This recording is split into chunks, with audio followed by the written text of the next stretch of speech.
आदरणीय अध्यक्ष जी,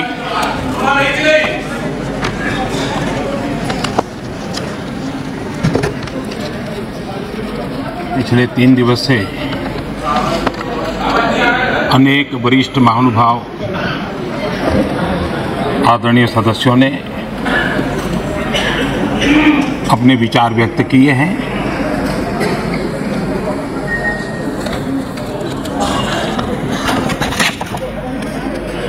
करीब सभी के विचार मुझ तक विस्तार से पहुंचे भी हैं। मैंने स्वयं भी कुछ भाषण सुने भी हैं। आदरणीय अध्यक्ष जी, देश की जनता ने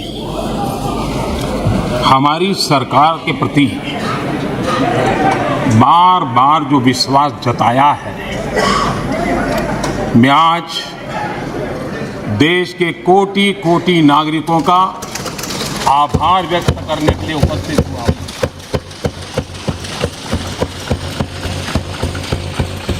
और अध्यक्ष जी कहते हैं, भगवान बहुत दयालु है और भगवान की मर्जी होती है कि वो किसी न किसी के माध्यम से अपनी इच्छा की पूर्ति करता है, किसी न किसी को माध्यम बनाता है। मैं इसे भगवान का आशीर्वाद मानता हूं कि ईश्वर ने विपक्ष को सुझाया और वो प्रस्ताव लेकर आए। -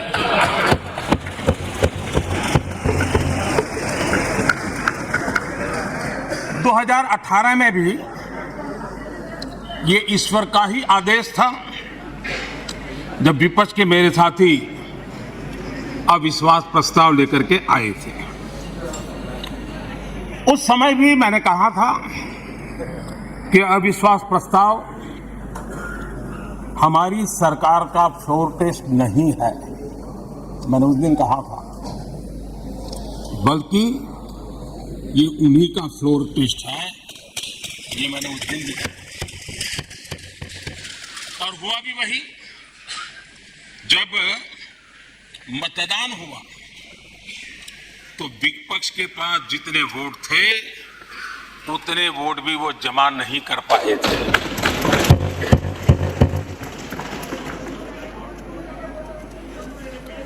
और इतना ही नहीं, जब हम सब जनता के पास गए तो जनता ने भी पूरी ताकत के साथ इनके लिए नो कॉन्फिडेंस घोषित कर दिया। और चुनाव में एनडीए को भी ज्यादा सीटें मिली और भाजपा को भी ज्यादा सीटें मिली। यानी एक तरह से विपक्ष का अविश्वास प्रस्ताव हमारे लिए शुभ होता है।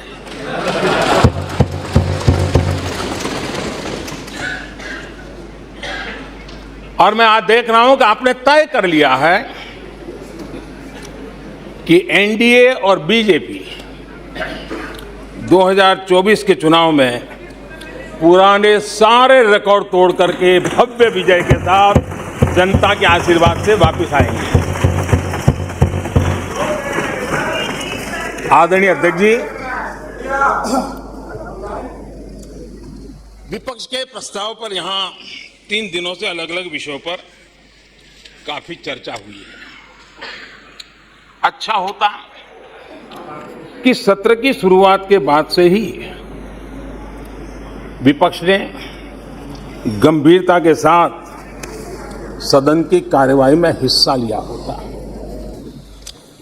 बीते दिनों इसी सदन ने और हमारे दोनों सदन ने जनविश्वास bill, mediation bill, dental commission bill, आदिवासियों के लिए जुड़े हुए bill, digital data protection bill, national research foundation bill, coastal aquaculture से जुड़ा बिल, ऐसे कई महत्वपूर्ण बिल यहां पारित किए और ये ऐसे बिल थे जो हमारे फिशरमैन के हक के लिए थे और उसका सबसे ज्यादा लाभ केरल को होना था और केरल के सांसदों से ज्यादा अपेक्षा थी कि ऐसे बिल पर तो अच्छे ढंग से हिस्सा लेते, लेकिन राजनीति उन पर ऐसी हावी हो चुकी है को फिशरमैन की चिंता नहीं है। यहां नेशनल रिसर्च फाउंडेशन का बिल था, देश की युवा शक्ति के आशा आकांक्षाओं के लिए एक नई दिशा देने वाला बिल था। हिंदुस्तान को एक साइंस पावर के रूप में भारत कैसे उभरे, वैश्विक दृष्टि के साथ सोचा गया था। उससे भी आपका इतराज। डिजिटल डाटा प्रोटेक्शन बिल, ये बिल अपने आप में देश के युवाओं के जज्बे में जिस बात आज प्रमुखता से है उससे जुड़ा हुआ था। आने वाला समय टेक्नोलॉजी ड्रिवन है। आज डाटा को एक प्रकार से सेकंड ऑयल के रूप में, सेकंड गोल्ड के रूप में माना जाता है। उस पर कितनी गंभीर चर्चा की जरूरत थी, लेकिन राजनीति आपके लिए प्राथमिकता थी। कई ऐसे बिल थे जो गांव के लिए, गरीब के लिए, दलित के लिए, पिछड़ों के लिए, आदिवासी के लिए, उनके कल्याण की चर्चा करने के लिए थे, उनके भविष्य के साथ जुड़े हुए थे। लेकिन इसमें इन्हें कोई रुचि नहीं है। देश की जनता ने जिस काम के लिए उनको यहां भेजा है, उस जनता का भी विश्वासघात किया गया है।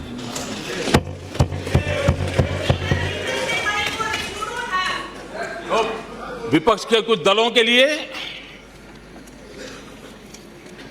उनके आचरण से, उनके व्यवहार से उन्होंने सिद्ध कर दिया है कि देश से ज्यादा उनके लिए दल है, देश से बड़ा दल है, देश से पहले प्राथमिकता दल है। मैं समझता हूं आपको गरीब के भूख की चिंता नहीं है, सत्ता की भूख, यही आपके दिमाग में सवार है।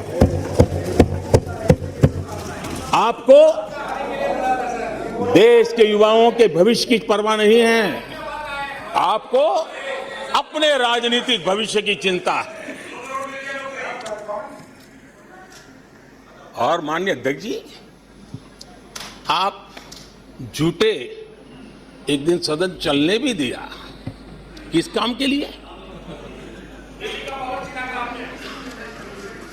आप झूठे तो अविश्वास प्रस्ताव पर झूठे और अपने कट्टर भ्रष्ट साथी उनकी शर्त पर मजबूर होकर के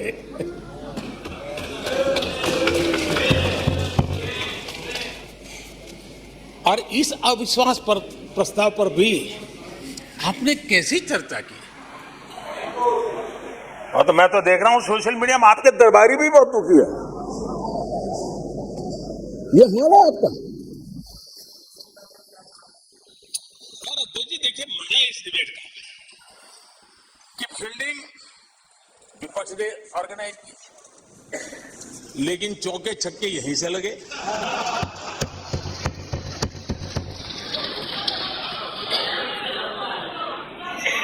और विपक्ष नो कॉन्फिडेंस मोशन पे नो बॉल नो बॉल पर ही करता आगे चलता जा रहा है। इधर तो सेंचुरी हो रही है, उधर से नो बॉल हो रहे हैं। अध्यक्ष जी, मैं हमारे विपक्ष के साथियों से यही कहूंगा कि तैयारी करके क्यों नहीं आते जी? थोड़ी मेहनत कीजिए। और मैंने 5 साल दिया आपको मेहनत करने के लिए। 18 में कहा था कि 23 में आप आना, जरूर आना। 5 साल भी नहीं कर पाए आप। क्या हाल है आप लोग का? क्या तारीख है?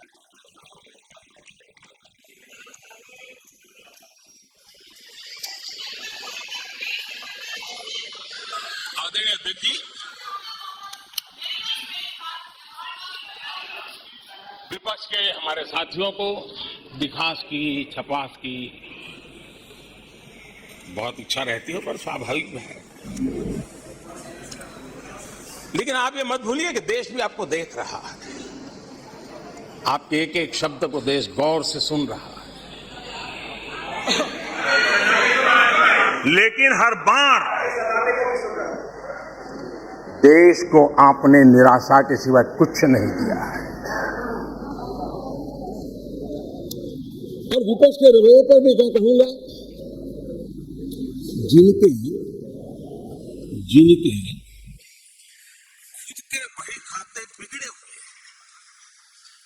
जिनके वही खाते खुद के बिगड़े हुए हैं, वो भी हमसे हमारा हिसाब लिए फिरते हैं। माननीय अध्यक्ष जी, इस अविश्वास प्रस्ताव में कुछ चीजें तो ऐसी विचित्र नजर आई जो न पहले कभी सुना है, न देखा है, न कभी कल्पना की है। सबसे बड़े विपक्षी दल के नेता को बोलने की सूची में नाम ही नहीं था।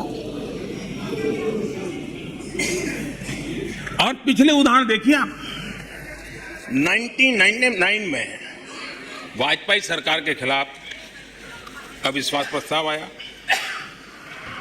शरद पवार साहब उस समय नेतृत्व कर रहे थे, उन्होंने डिबेट का नेतृत्व किया। 2003 में अटल जी की सरकार थी, सोनिया जी विपक्ष की नेता थी, उन्होंने लीड ली, उन्होंने विस्तार से अविश्वास प्रस्ताव रखा। 2018 में खड़गे जी थे विपक्ष के नेता, उन्होंने प्रोमिनेंटली विषय को आगे बढ़ाया। लेकिन इस बार अधीर बाबू को क्या हाल हो गया, उनकी पार्टी ने उन्हें बोलने का मौका नहीं दिया। ये तो कल अमित भाई ने बहुत जिम्मेवारी के साथ कहा कि भाई अच्छा नहीं लग रहा है, और आपकी उदारता थी कि उनका समय समाप्त हो गया था तो भी आपने उनको आज मौका दिया। लेकिन गुड़ का गोबर कैसे करना, उसमें ये माहिर है।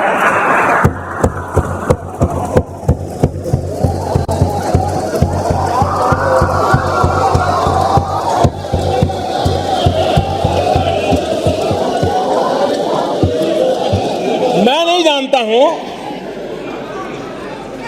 कि आखिर आपकी मजबूरी क्या है, क्यों अधीर बाबू को दरकिनार कर दिया गया। पता नहीं कलकत्ता से कोई फोन आया हो।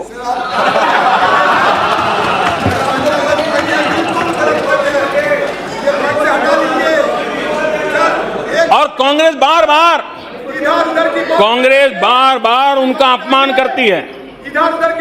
कभी चुनावों के नाम पर उन्हें अस्थायी रूप से फ्लोर लीडर से हटा देते हैं। बिट्टू जी, हम अधीर बाबू के प्रति अपनी पूरी संवेदना व्यक्त करते हैं।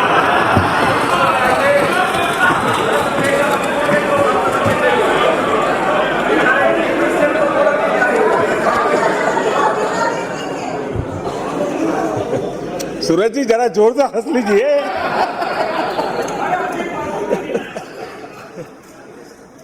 आदरणीय अध्यक्ष जी,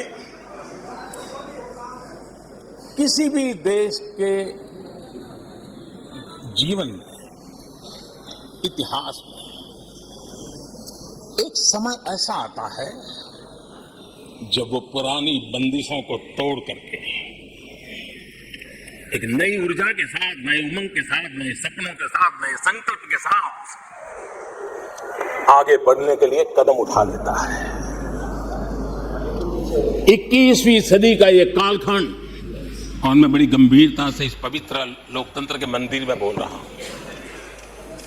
और लंबे अनुभव के बाद बोल रहा हूं कि ये कालखंड सदी का ये वो कालखंड है जो भारत के लिए हर सपने सिद्ध करने का अवसर हमारे चरण में। और हम सब ऐसे टाइम पीरियड में है, चाहे हम हैं चाहे आप हैं, देश के कोटि कोटि जन है, ये टाइम पीरियड बहुत अहम है, बड़ा महत्वपूर्ण है बदलते हुए विश्व में। और मैं इन शब्दों को भी बड़े विश्वास से कहना चाहता हूं, ये कालखंड जो घड़ेगा उसका प्रभाव इस देश पर आने वाले 1000 साल तक रहने वाला है। 140 करोड़ देशवासियों का पुरुषार्थ इस कालखंड में अपने पराक्रम से, अपने पुरुषार्थ से, अपनी शक्ति से, अपने सामर्थ्य से जो करेगा वो आने वाले 1000 साल की मजबूत नींव रखने वाला है। और इसलिए इस कालखंड में हम सबका बहुत बड़ा दायित्व है, बहुत बड़ी जिम्मेवारी है। और ऐसे समय हम सबका एक ही फोकस होना चाहिए, देश का विकास, देश के लोगों के सपनों को पूरा करने का संकल्प, और उस संकल्प को सिद्धि तक ले जाने के लिए जी जान से जुट जाना, यही समय की मांग है। 140 करोड़ देशवासी, इन भारतीय समुदाय की सामूहिक ताकत हमें उस ऊंचाई पर पहुंचा सकती है। हमारे देश की युवा पीढ़ी का सामर्थ्य, आज विश्व ने उनका लोहा माना हुआ है, हम उन पे भरोसा करें। जो हमारी युवा पीढ़ी भी जो सपने देख रही हैं, वो सपनों को संकल्प के साथ सिद्धि तक पहुंचाने का सामर्थ्य रखती हैं। और इसलिए माननीय अध्यक्ष जी, 2014 में 30 साल के बाद देश की जनता ने पूर्ण बहुमत की सरकार बनाई है, और 2019 में भी उस ट्रैक रिकॉर्ड को देख करके उनके सपनों को संजोने का सामर्थ्य कहां है, उनके संकल्पों को सिद्ध करने की ताकत कहां पड़ी है, वो देश भली भांति पहचान गया। और इसीलिए 2019 में फिर एक बार हम सबको सेवा करने का मौका दिया, और अधिक मजबूती के साथ दिया। आदरणीय अध्यक्ष जी, इस सदन में बैठे हुए प्रत्येक व्यक्ति की जिम्मेदारी है कि वो भारत के युवाओं के सपनों को, उनकी महत्वाकांक्षाओं को, उनकी आशा अपेक्षा के मुताबिक वो जो काम करना चाहता है उसके लिए हम अवसर दें। सरकार में रहते हुए हमने भी इस दायित्व को निभाने का भरपूर प्रयास किया है। हमने भारत के युवाओं को घोटालों से रहित सरकार दी है। हमने भारत के युवाओं को, आज के हमारे प्रोफेशनल्स को खुले आसमान में उड़ने के लिए हौसला दिया है, अवसर दिया है। हमने दुनिया में भारत की बिगड़ी हुई साख, उसको भी संभाला है और उसे फिर एक बार नई ऊंचाइयों पर ले गए। अभी भी कुछ लोग कोशिश कर रहे हैं कि दुनिया में हमारी साख को दाग लग जाए, लेकिन दुनिया अब देश को जान चुकी है। दुनिया के भविष्य में भारत किस प्रकार से योगदान दे सकता है, ये विश्व का विश्वास बढ़ता चला जा रहा है। और इस दौरान हमारे विपक्ष के साथियों ने क्या किया, जब इतनी सानुकूल वातावरण, चारों तरफ संभावनाएं ही संभावनाएं, इन्होंने अविश्वास के प्रस्ताव की आड़ में जनता के आत्मविश्वास को तोड़ने की विफल कोशिश की है। आज भारत के युवा रिकॉर्ड संख्या में नए स्टार्टअप लेकर के दुनिया को चकित कर रहे हैं। आज भारत में रिकॉर्ड विदेशी निवेश आ रहा है। आज भारत का एक्सपोर्ट नई बुलंदी को छू रहा है। आज भारत की कोई भी अच्छी बात ये सुन नहीं सकते। यही उनकी अवस्था है। आज गरीब के दिल में अपने सपने पूरा करने का भरोसा पैदा हुआ है। आज देश में गरीबी तेजी से घट रही है। नीति आयोग के रिपोर्ट के अनुसार पिछले 5 साल में 13.5 करोड़ लोग गरीबी से बाहर आए। आदरणीय अध्यक्ष जी, आईएमएफ अपने एक वर्किंग पेपर में लिखता है कि भारत ने अति गरीबी को करीब करीब खत्म कर दिया है। आईएमएफ ने भारत के डीबीटी के और दूसरे हमारे सोशल वेलफेयर स्कीम के लिए आईएमएफ ने इसे कहा है ये लॉजिस्टिकल मार्वल है। आदरणीय अध्यक्ष जी, WHO ने कहा है, आदरणीय अध्यक्ष जी, वर्ल्ड हेल्थ ऑर्गेनाइजेशन ने कहा है कि जल जीवन मिशन के जरिए भारत में 4 लाख लोगों की जान बच रही है। ये 4 लाख कौन है? मेरे गरीब, पीड़ित, शोषित, वंचित परिवारों के मेरे स्वजन हैं। हमारे परिवार के निचले तबके में जिंदगी गुजारने के लिए जो मजबूर हुए उनके जन हैं। ऐसे 4 लाख लोगों की जान बचने की बात WHO कह रहा है। माननीय अध्यक्ष जी, WHO स्वच्छ भारत अभियान का एनालिसिस करके कहता है कि स्वच्छ भारत अभियान से 3 लाख लोगों को मरने से बचाया गया है। आदरणीय अध्यक्ष जी, भारत स्वच्छ होता है, 3 लाख लोगों की जिंदगी बचती है। 3 लाख है कौन?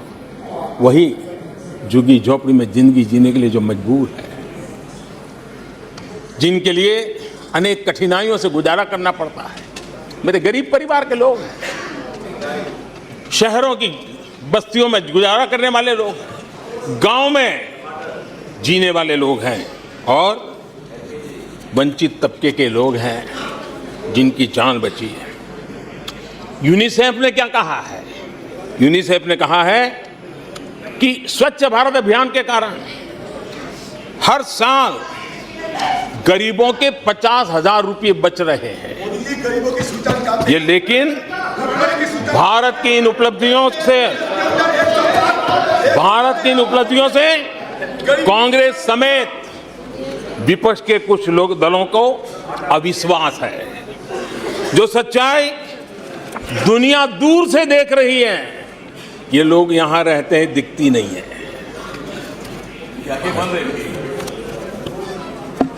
आदरणीय अध्यक्ष जी,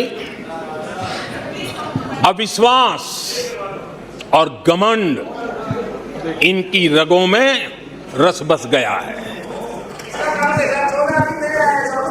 वे जनता के विश्वास को कभी देख नहीं पाते हैं। अब ये जो शुतुरमुर्ग अप्रोच है, इसके लिए तो देश क्या कर सकता है? आदरणीय अध्यक्ष जी, जो पुरानी सोच वाले लोग रहते हैं, मैं उस सोच से सहमत नहीं हूं, लेकिन वो कहते हैं कि देखो भाई, जब कुछ शुभ होता है, कुछ मंगल होता है, घर में भी कोई अच्छा होता है, बच्चे भी कोई अच्छे कपड़े पहनता है, जरा साफ सुथरा होता है, तो काला टीका लगा देते हैं। आज देश का जो मंगल हो रहा है चारों तरफ, देश की जो चारों तरफ वाहवाही हो रही है, देश का जो जय जयकार हो रहा है, तो मैं आपका धन्यवाद करता हूं कि काले टीके के रूप में काले कपड़े में निकल के सदन में आकर के आपने इस मंगल को भी सुरक्षित करने का काम किया है। इसके लिए भी मैं आपका धन्यवाद करता हूं। आदरणीय अध्यक्ष जी, पिछले 3 दिन से भी हमारे विपक्ष के साथियों ने जी भर कर डिक्शनरी जितने अपशब्द मिलते हैं ले आए, जितने अपशब्दों का उपयोग कर सकते हैं भरपूर, पता नहीं कहां कहां से ले आते हैं। लेकिन अच्छा है, थोड़ा मन का गुबार उनका निकल गया होगा, थोड़ा मन हल्का हुआ होगा, इतने अपशब्द बोल लिए हैं तो। और वैसे तो ये लोग मुझे दिन रात कोसते रहते हैं, उनकी ये फितरत है। और उनके लिए तो सबसे प्रिय नारा क्या है? मोदी तेरी कब्र खुदेगी। मोदी तेरी कब्र खुदेगी, मोदी तेरी कब्र खुदेगी, ये इनकी पसंदीदा नारा है। लेकिन मेरे लिए इनकी ये गालियां, ये अपशब्द, ये अलोकतांत्रिक भाषण, मैं उसका भी टॉनिक बना देता हूं।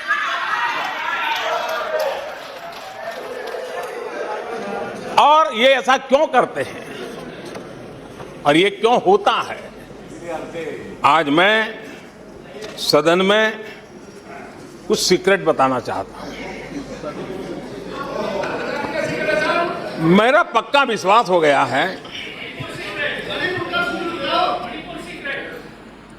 कि विपक्ष के लोगों को एक सीक्रेट वरदान मिला हुआ है। हाँ,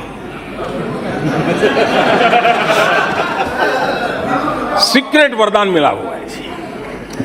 और वरदान ये कि ये लोग जिसका बुरा चाहेंगे उसका भलाई ही होगा।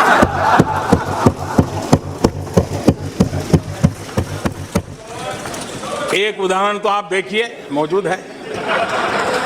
20 साल हो गए, क्या कुछ नहीं हुआ, क्या कुछ नहीं किया गया, लेकिन भलाई होता गया।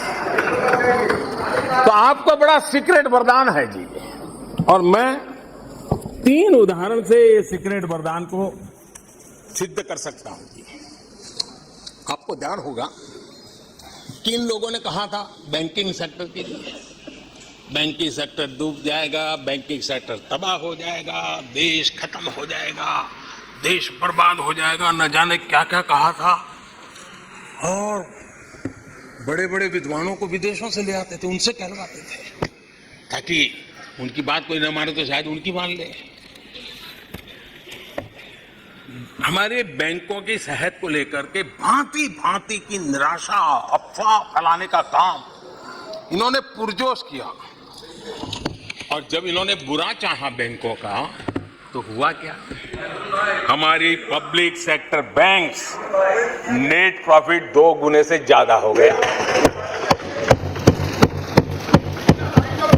इन लोगों ने फोन बैंकिंग घोटाले की बात, इसके कारण देश को एनपीए के गंभीर संकट में डुबो दिया था।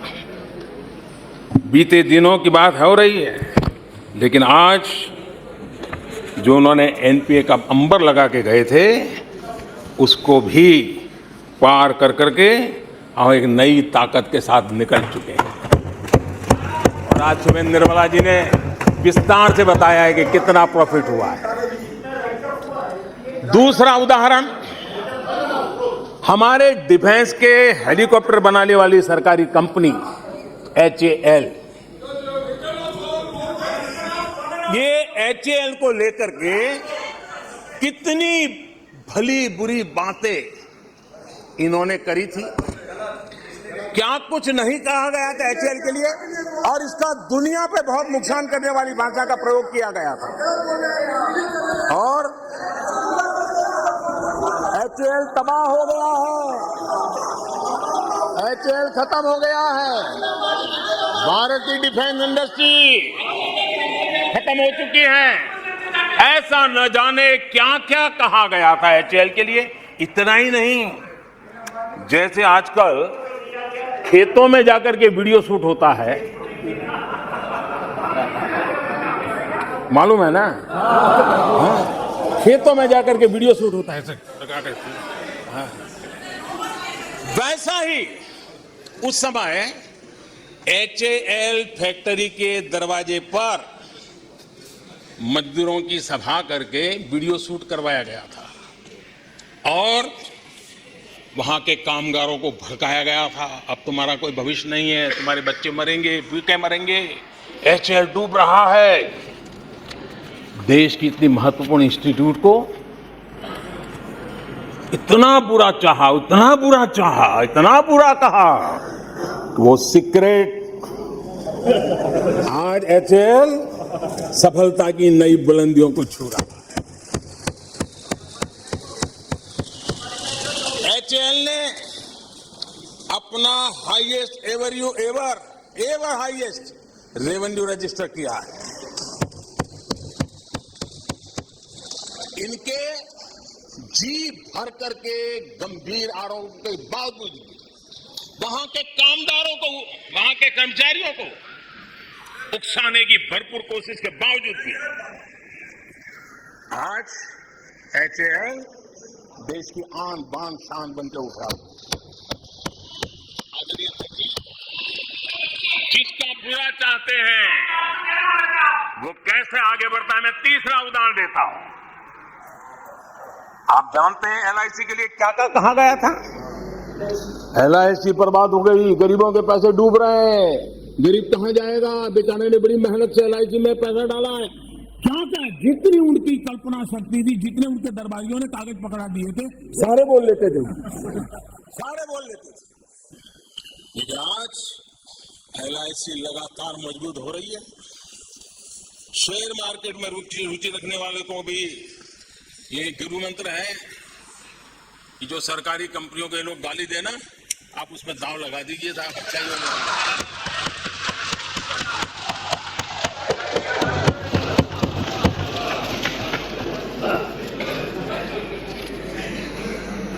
आदरणीय अध्यक्ष जी, ये लोग देश की जिन संस्थाओं की मृत्यु की घोषणा करते हैं, उन संस्थाओं का भाग्य चमक जाता है।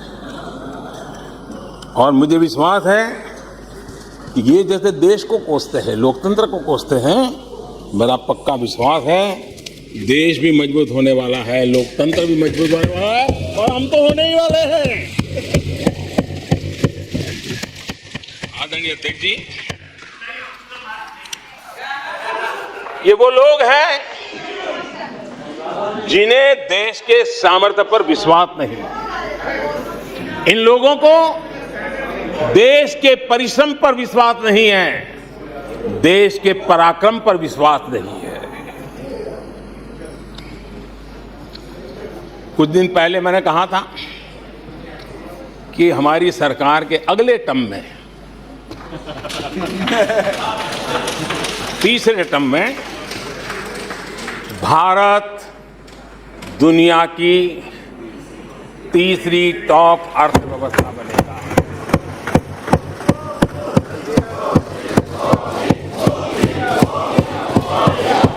आदरणीय अध्यक्ष जी, आदरणीय अध्यक्ष जी, अब देश के भविष्य पर थोड़ा सा भी भरोसा होता जब हम ये क्लेम करते हैं कि हम आने वाले 5 साल में, तीसरे टर्म में, हम देश की इकोनॉमी को तीसरे पर लाएंगे। तो एक जिम्मेवार विपक्ष क्या करता? वो सवाल पूछता, अच्छा भाई बताओ, निर्मला जी बताओ कैसे करने वाले हो, अच्छा मोदी जी बताओ कैसे करने वाले हो, आपका रोड मैप बताओ। ऐसा करते। अब ये भी मुझे सिखाना पड़ रहा है। लेकिन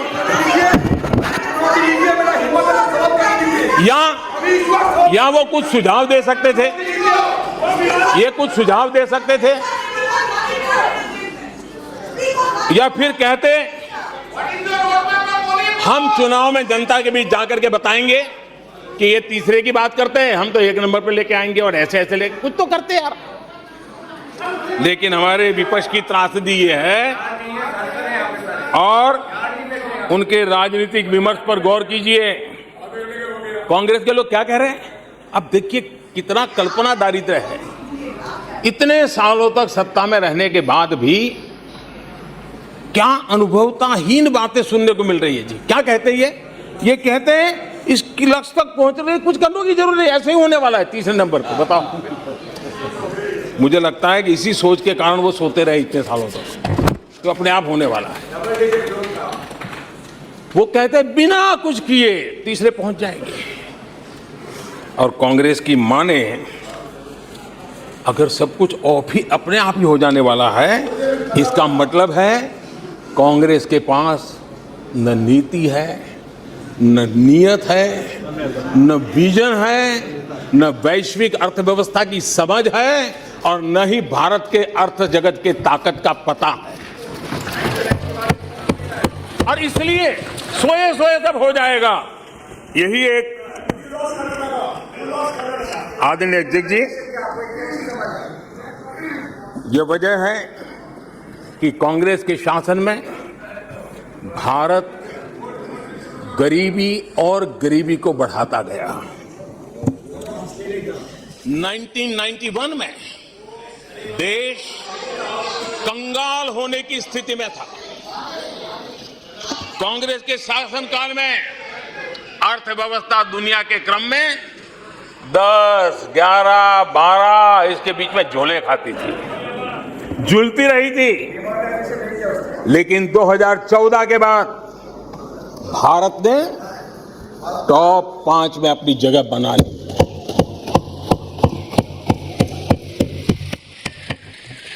कांग्रेस के लोगों को लगता होगा कि ये कोई जादू से लकड़ी से हुआ है, लेकिन मैं आज सदन को बताना चाहता हूं माननीय अध्यक्ष, रिफॉर्म, परफॉर्म एंड ट्रांसफॉर्म एक निश्चित आयोजन, प्लानिंग और कठोर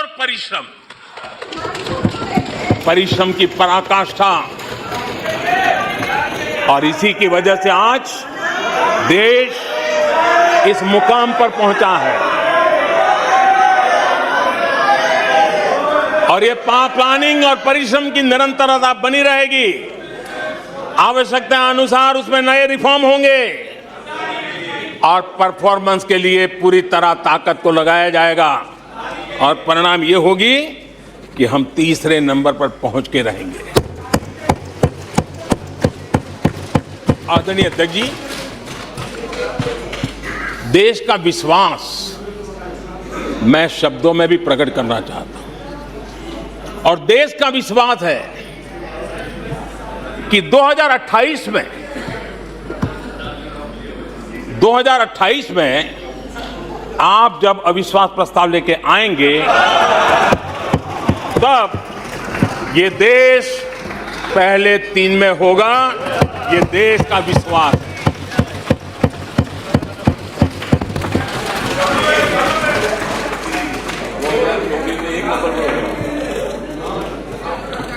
आदरणीय अध्यक्ष जी, हमारे विपक्ष के मित्रों के फितरत में ही अविश्वास भरा पड़ा है। हमने लाल किले से स्वच्छ भारत अभियान का आह्वान किया, लेकिन उन्होंने हमेशा अविश्वास जताया। कैसे हो सकता है? गांधी जी भी आके गए, करके कह के गए, क्या हुआ? अब स्वच्छता कैसे हो सकती है? अविश्वास से भरी हुई इनकी सोच है। हमने माँ बेटी को खुले में शौच से मुक्त करने के लिए, उस मजबूरी से मुक्त होने के लिए शौचालय जैसी जरूरत पे जोर दिया। और तब ये कहना, क्या लाल किले से ऐसे विषय बोले जाते हैं क्या ये देश की प्राथमिकता होती है क्या? हमने जब जनधन खाते खोलने की बात की, तब भी यही बात निराशा की। क्या होता है जनधन खाता? उनके हाथ में पैसे कहाँ है? उनका जेब में क्या पड़ा है? क्या लेके आएंगे? क्या करेंगे? हमने योग की बात की, हमने आयुर्वेद की बात की, हमने उसको बढ़ावा देने की बात की, तो उसका भी मखौल उड़ाया गया। हमने स्टार्टअप इंडिया की चर्चा की, तो उन्होंने उसके लिए भी निराशा फैलाई। स्टार्टअप तो कुछ हो ही नहीं सकता है। हमने डिजिटल इंडिया की बात कही, तो बड़े बड़े विद्वान लोगों ने क्या भाषण किए। हिंदुस्तान के लोग तो अनपढ़ है, हिंदुस्तान के मोबाइल चलाना भी नहीं आता है, हिंदुस्तान के लोग कहां से डिजिटल करेंगे? आज डिजिटल इंडिया देश आगे है। हमने मेक इन इंडिया की बात कही, जहां गए वहां मेक इन इंडिया का मजाक उड़ाया, जहां गए वहां मेक इन इंडिया का मजाक उड़ाया। आदरणीय अध्यक्ष जी,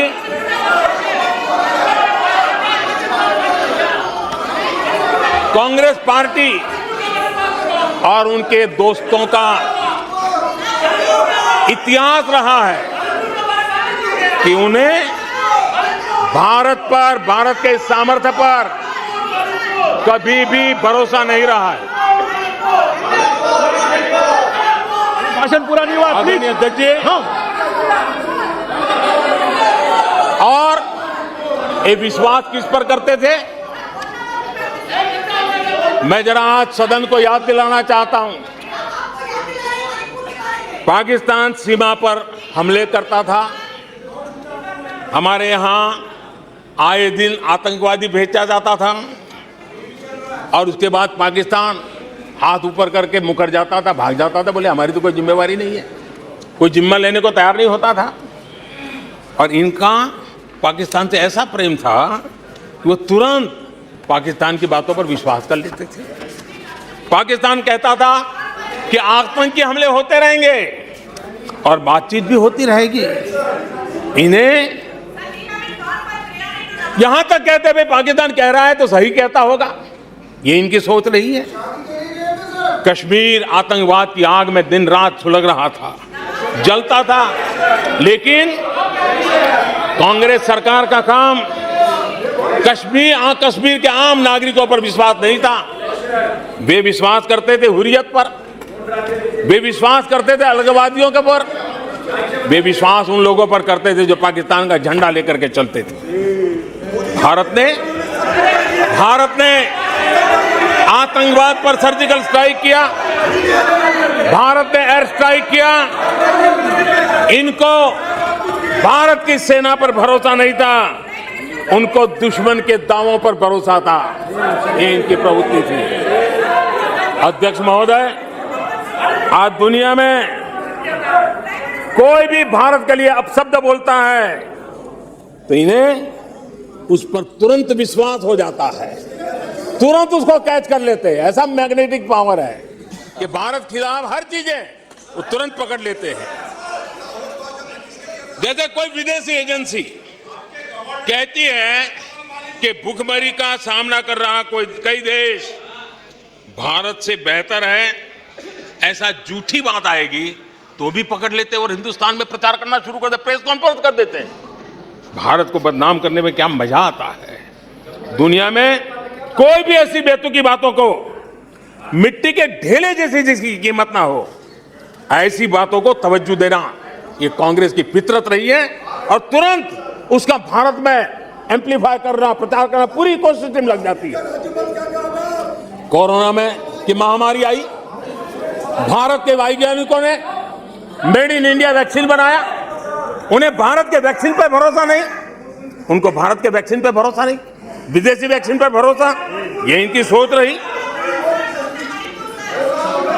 आदरणीय अध्यक्ष जी,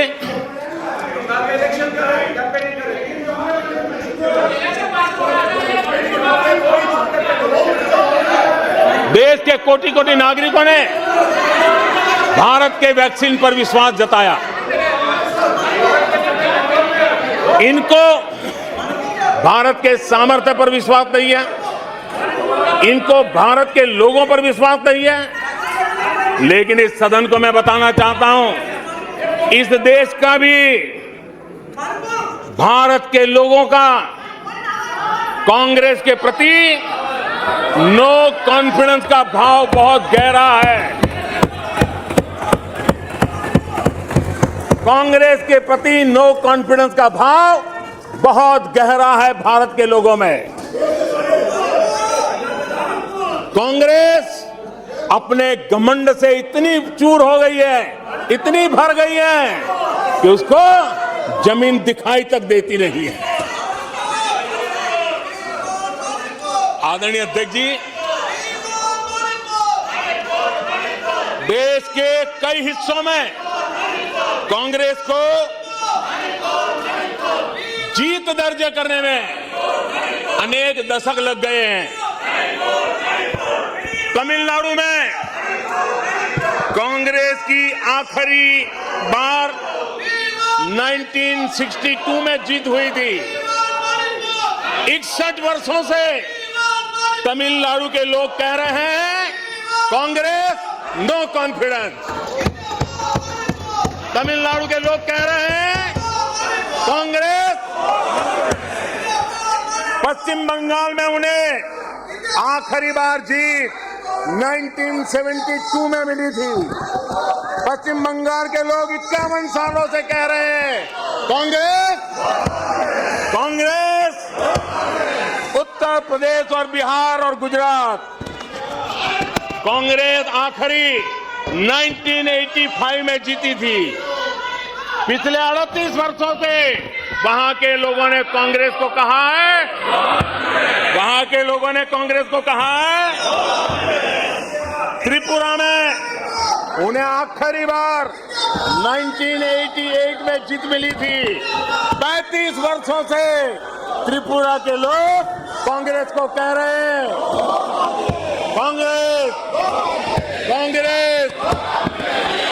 ओडिशा में कांग्रेस को आखिरी बार 1995 में जीत नसीब हुई थी।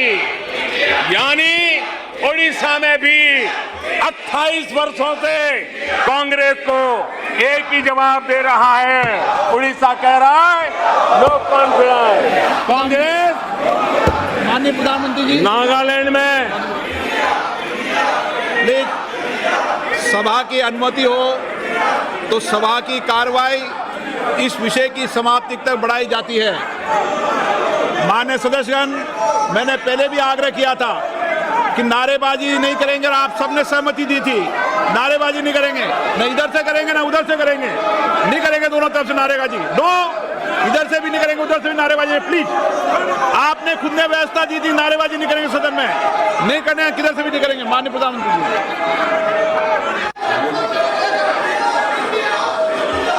आदरणीय अध्यक्ष जी, नागालैंड में कांग्रेस की आखिरी जीत 1988 में हुई थी। यहां के लोग भी 25 वर्षों से कह रहे हैं कांग्रेस कांग्रेस।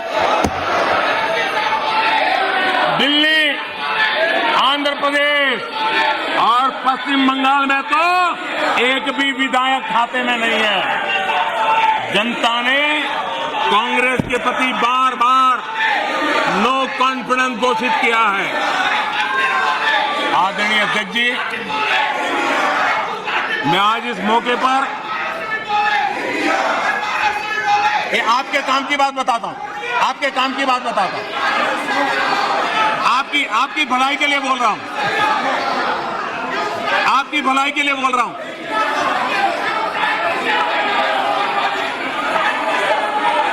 आप थक जाएंगे, आप लोग थक जाएंगे। मैं आपकी भलाई की बात बताता हूं। मैं आज इस मौके पर हमारे विपक्ष के साथियों के प्रति अपनी संवेदना भी व्यक्त करना चाहता हूं।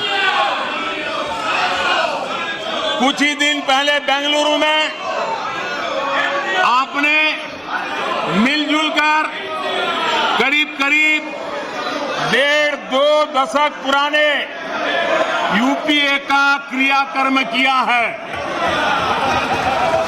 उसका अंतिम संस्कार किया है। लोकतांत्रिक व्यवहार के मुताबिक मुझे तभी आपको सहानुभूति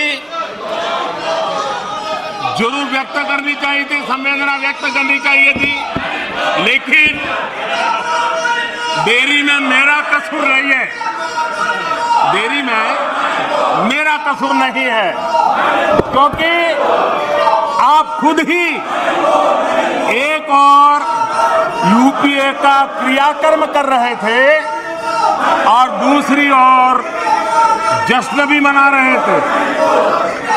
और जश्न भी किस बात का? खंडहर पर नया प्लास्टर लगाने का। आप जश्न मना रहे थे खंडहर पर नया प्लास्टर लगाने का। आप जश्न मना रहे थे खेल मशीन पर नया पेंट लगाने का, दशकों पुरानी खटारा गाड़ी को इलेक्ट्रिक व्हीकल दिखाने के लिए आपने इतना बड़ा मजमा लगाया था।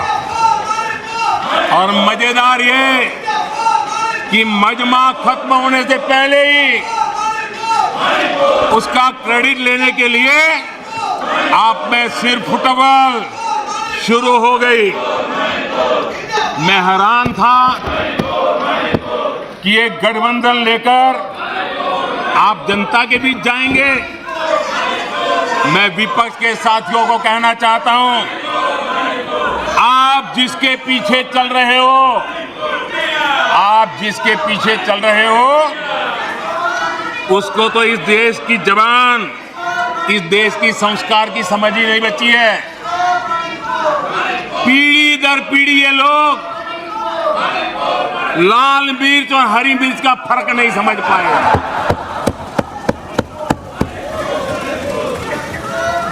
लेकिन आप में से कई साथियों को मैं जानता हूं। आप सब तो भारतीय मानस को जानने वाले लोग, आप लोग भारत के मिजाज को पहचानने वाले लोग हैं। वेश बदलकर धोखा देने की कोशिश करने वालों की हकीकत सामने आ ही जाती है। जिन्हें सिर्फ नाम का सहारा है, जिन्हें सिर्फ नाम का सहारा है, उन्हीं के लिए कहा गया है, दूर युद्ध से भागते, दूर युद्ध से भागते, नाम रखा रणधीर। दूर युद्ध से भागते, नाम रखा रणधीर।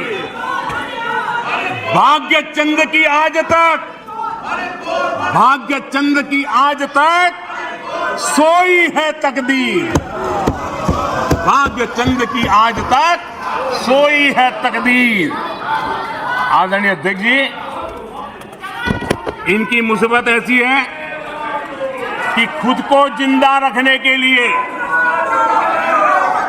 खुद को जिंदा रखने के लिए इनको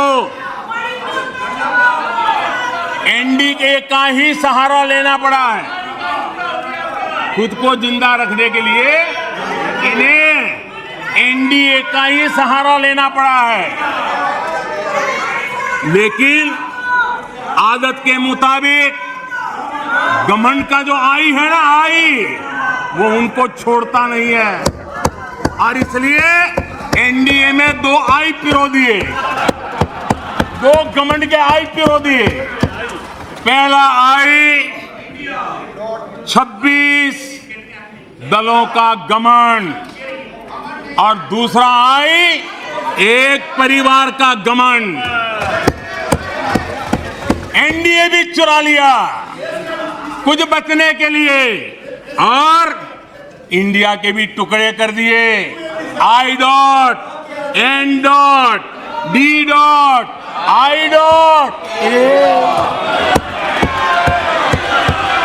आदरणीय अध्यक्ष जी,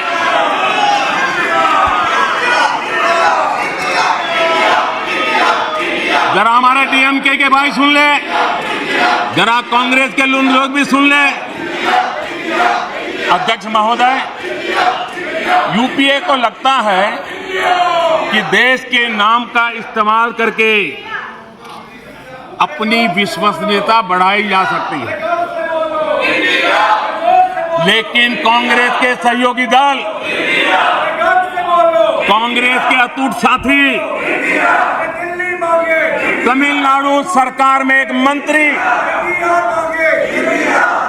2 दिन पहले ही ये कहा है, तमिलनाडु सरकार के एक मंत्री ने कहा है, इंडिया उनके लिए कोई मायने नहीं रखता। इंडिया उनके लिए कोई मायने नहीं रखता। उनके मुताबिक तमिलनाडु तो भारत में है ही नहीं। आदरणीय अध्यक्ष जी, आज मैं गर्व के साथ कहना चाहता हूं, तमिलनाडु वो प्रदेश है तमिलनाडु वो प्रदेश है जहां हमेशा देशभक्ति की धाराएं निकली है। तमिलनाडु वो प्रदेश है जहां हमेशा देशभक्ति की धाराएं निकली है। जिस राज्य ने हमें राजा जी दिए, जिस राज्य ने हमें कामराज दिए, जिस राज्य ने हमें एमजीआर दिए, जिस राज्य ने हमें अब्दुल कलाम दिए, आज उस तमिलनाडु से स्वर सुनाई दे रहे हैं। आदरणीय अध्यक्ष जी, जब आपके अलायंस अंदर ही अंदर ऐसे लोग हो जो अपने देश के अस्तित्व को नकारते हो, तो आपकी गाड़ी कहां जाकर के रुकेगी? जरा आत्मचिंतन करने का मौका मिले और आत्मा बचाओ तो जरूर करिएगा। आदरणीय अध्यक्ष जी, आदरणीय अध्यक्ष जी, नाम को लेकर उनका ये चश्मा आज का नहीं है। नाम को लेकर ये जो मोह है ना, उनका आज का नहीं है, ये दशकों पुराना चश्मा है। इन्हें लगता है कि नाम बदलकर देश पर राज कर लेंगे। गरीब को चारों तरफ उनका नाम तो नजर आता है, लेकिन उनका काम कहीं नजर नहीं आता। अस्पतालों में नाम उनके हैं, इलाज नहीं है।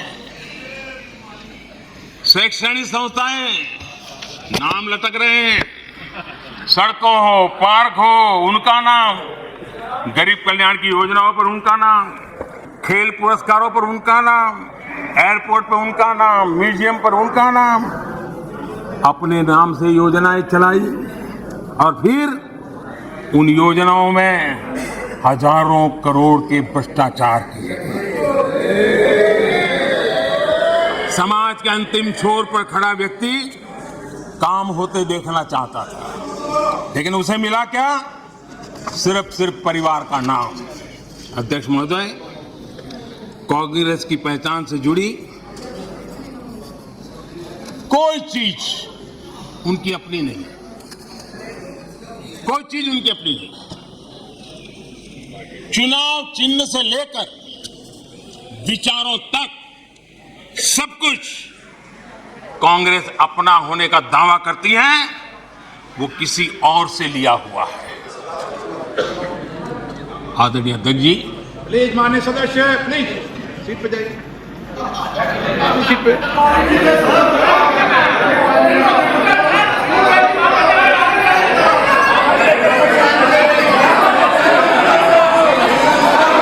अपनी कमियों को ढकने के लिए चुनाव चिन्ह और विचारों को भी चुरा लिया। फिर भी जो बदलाव हुए हैं उसमें पार्टी का घमंड ही दिखता है। ये भी दिखता है कि 2014 से वो किस तरह डिनायल के मोड में है। पार्टी के संस्थापक कौन? ए.ओ. ह्यूम एक विदेशी थे जिन्होंने पार्टी बनाई। आप जानते हैं 1920 में भारत के स्वतंत्रता संग्राम को एक नई ऊर्जा मिली। 1920 में एक नया ध्वज मिला और देश ने उस ध्वज को अपना लिया। तो रातों रात कांग्रेस ने उस ध्वज की ताकत देख करके उसे भी छीन लिया और प्रतीक को देखा कि ये गाड़ी चलाने के लिए ठीक रहेगा। 1920 से खेल चल रहा है और उनको लगा कि तिरंगा झंडा देखेंगे तो लोग देखेंगे उनकी बात हो रही है। ये उन्होंने खेल किया। वोटरों को बुलाने के लिए गांधी नाम भी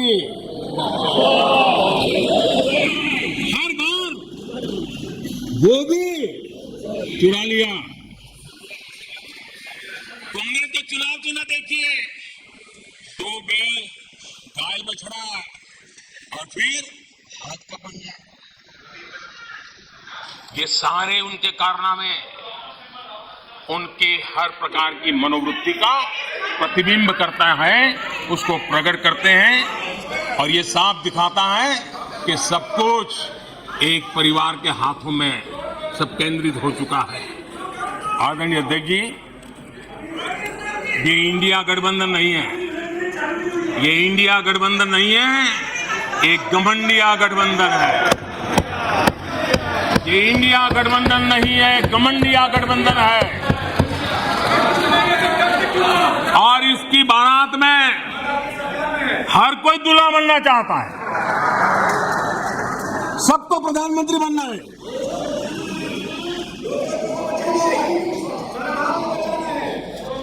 आदरणीय अध्यक्ष जी, इस गठबंधन ने यह भी नहीं सोचा है कि किस राज्य में आपके साथ, आप किसके साथ कहां पहुंचे हैं।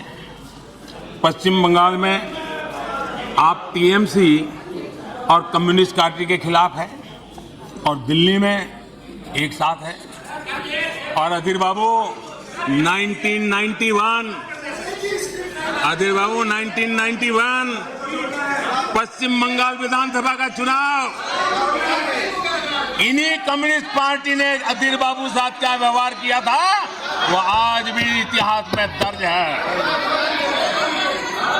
खैर 1991 की बात तो पुरानी है।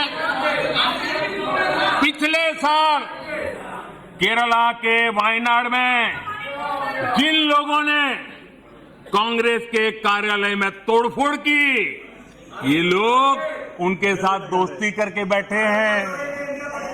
बाहर से तो अपना लेबल बदल सकते हैं, लेकिन पुराने पापों का क्या होगा, यह पाप आपको लेके डूबेंगे।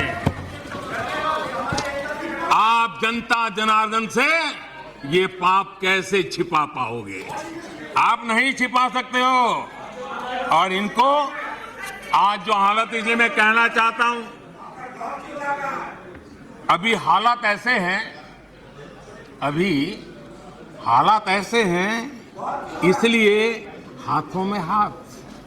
अभी हालात ऐसे हैं, इसलिए हाथों में हाथ। जहां हालात तो बदले, फिर छुरियां भी निकलेगी।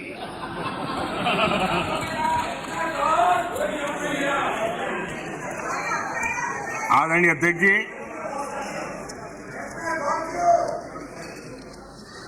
ये घमंडिया गठबंधन देश में परिवारवाद की राजनीति का सबसे बड़ा प्रतिबिंब है। देश के स्वाधीनता सेनानियों ने, हमारे संविधान निर्माताओं ने हमेशा परिवारवादी राजनीति का विरोध किया था। महात्मा गांधी, सरदार वल्लभ भाई पटेल, बाबा साहब आम्बेडकर, डॉक्टर राजेंद्र प्रसाद, मौलाना आजाद, गोपीनाथ बोरदोली, लोकनायक जयप्रकाश, डॉक्टर लोहिया, आप जितने भी नाम देखेंगे, सबने परिवारवाद की खुलकर आलोचना की है। क्योंकि परिवारवाद का नुकसान देश के सामान्य नागरिक को उठाना पड़ता है। परिवारवाद सामान्य नागरिक के, उसके हकों, उसके अधिकारों से वंचित है। इसलिए इन विभूतियों ने हमेशा इस देश पर बात जोर दिया था कि देश को परिवार, नाम और पैसे पर आधारित व्यवस्था से हटना ही होगा। लेकिन कांग्रेस को हमेशा ये बात पसंद नहीं आई। आदरणीय अध्यक्ष जी, हमने हमेशा परिवारवाद का विरोध करने वालों का हमने बराबर देखा है कि उसके प्रति उनकी कैसी नफरत की भावना है। कांग्रेस को परिवारवाद पसंद है, कांग्रेस को दरबारवाद पसंद है, जहां बड़े लोग, उनकी बेटे बेटियां भी बड़े पदों पर काबिज हो। जो परिवार से बाहर है, उनके लिए भी यही है कि जब तक आप इस महफिल में दरबारी नहीं बनोगे, तो आपका भी कोई भविष्य नहीं है। यही उनकी कार्यशैली रही है। इस दरबार सिस्टम ने कई विकेट लिए, कितनों का हक मारा है इन लोगों ने। बाबा साहब आंबेडकर, कांग्रेस ने जी जान लगाकर 2 बार उनको हरवाया। कांग्रेस के लोग बाबा साहब आंबेडकर के कपड़ों का मजाक उड़ाते थे। ये वो लोग हैं। बाबू जगजीवन राम, उन्होंने इमरजेंसी पर सवाल उठाए तो बाबू जगजीवन बाबू को भी उन्होंने नहीं छोड़ा, उनको प्रताड़ित किया। मोरारजी भाई देसाई, चरण सिंह, चंद्रशेखर जी, आप कितने ही नाम लीजिए। दरबारवाद के कारण देश के महान लोगों के अधिकारों को इन्होंने हमेशा हमेशा के लिए तबाह कर दिया। यहां तक कि जो दरबारी नहीं थे, जो दरबारवाद से जुड़े नहीं थे, उनके पोर्ट्रेट तक पार्लियामेंट में लगाने से इनको झिझक होती थी। 1990 में उनके पोर्ट्रेट सेंट्रल हॉल में तब लगी जब बीजेपी समर्थित गैर कांग्रेसी सरकार सामने आई। लोहिया जी की पोर्ट्रेट भी संसद में तब लगी जब 1991 में गैर कांग्रेस सरकार बनी।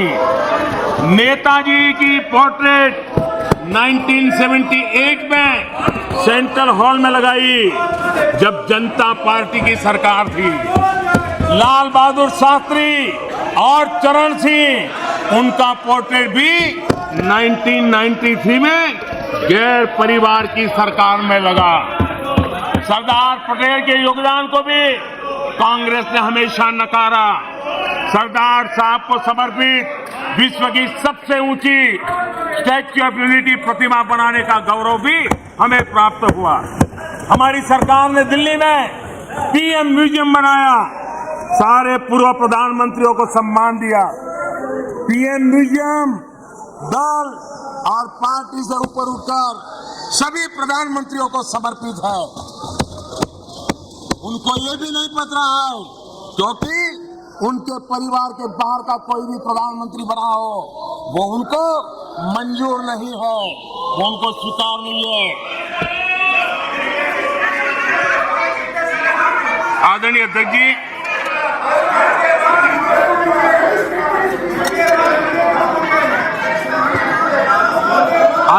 जी, बहुत बार कुछ बुरा बोलने के इरादे से भी जब कोशिश होती है तो कुछ न कुछ सच भी निकल जाता है। और सच में ऐसे अनुभव हम सबको है, कभी कभी सच निकल जाता है। लंका हनुमान ने नहीं जलाई, लंका हनुमान ने नहीं जलाई, उनके घमंड ने जलाई। और ये बिल्कुल सच है। आप देखिए, जनता जनार्दन भी भगवान राम के रूप की है, जनता जनार्दन भी भगवान राम के रूप की है। और इसलिए 400 से 40 हो गए।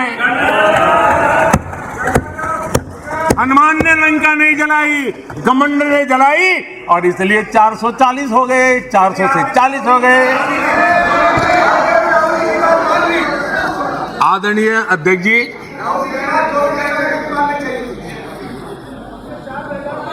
सच्चाई तो ये है, देश की जनता ने 2-2 बार 30 साल के बाद पूर्ण बहुमत की सरकार चुनी, लेकिन गरीब का बेटा यहां कैसे बैठा?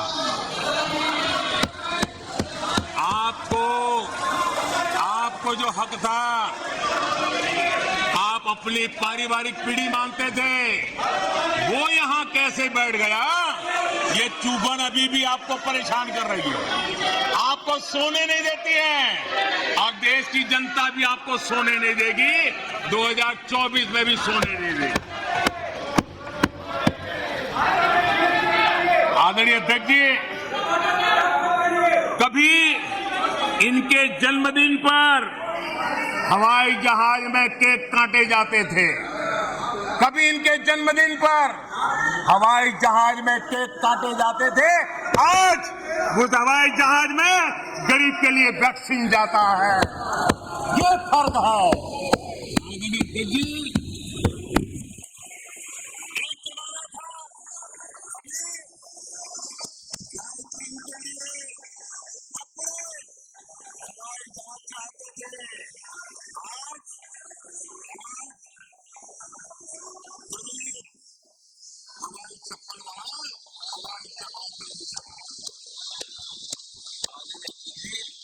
कभी छुट्टी मनाने के लिए, मौज मस्ती करने के लिए नौसेना के युद्ध को मंगवा लेते थे।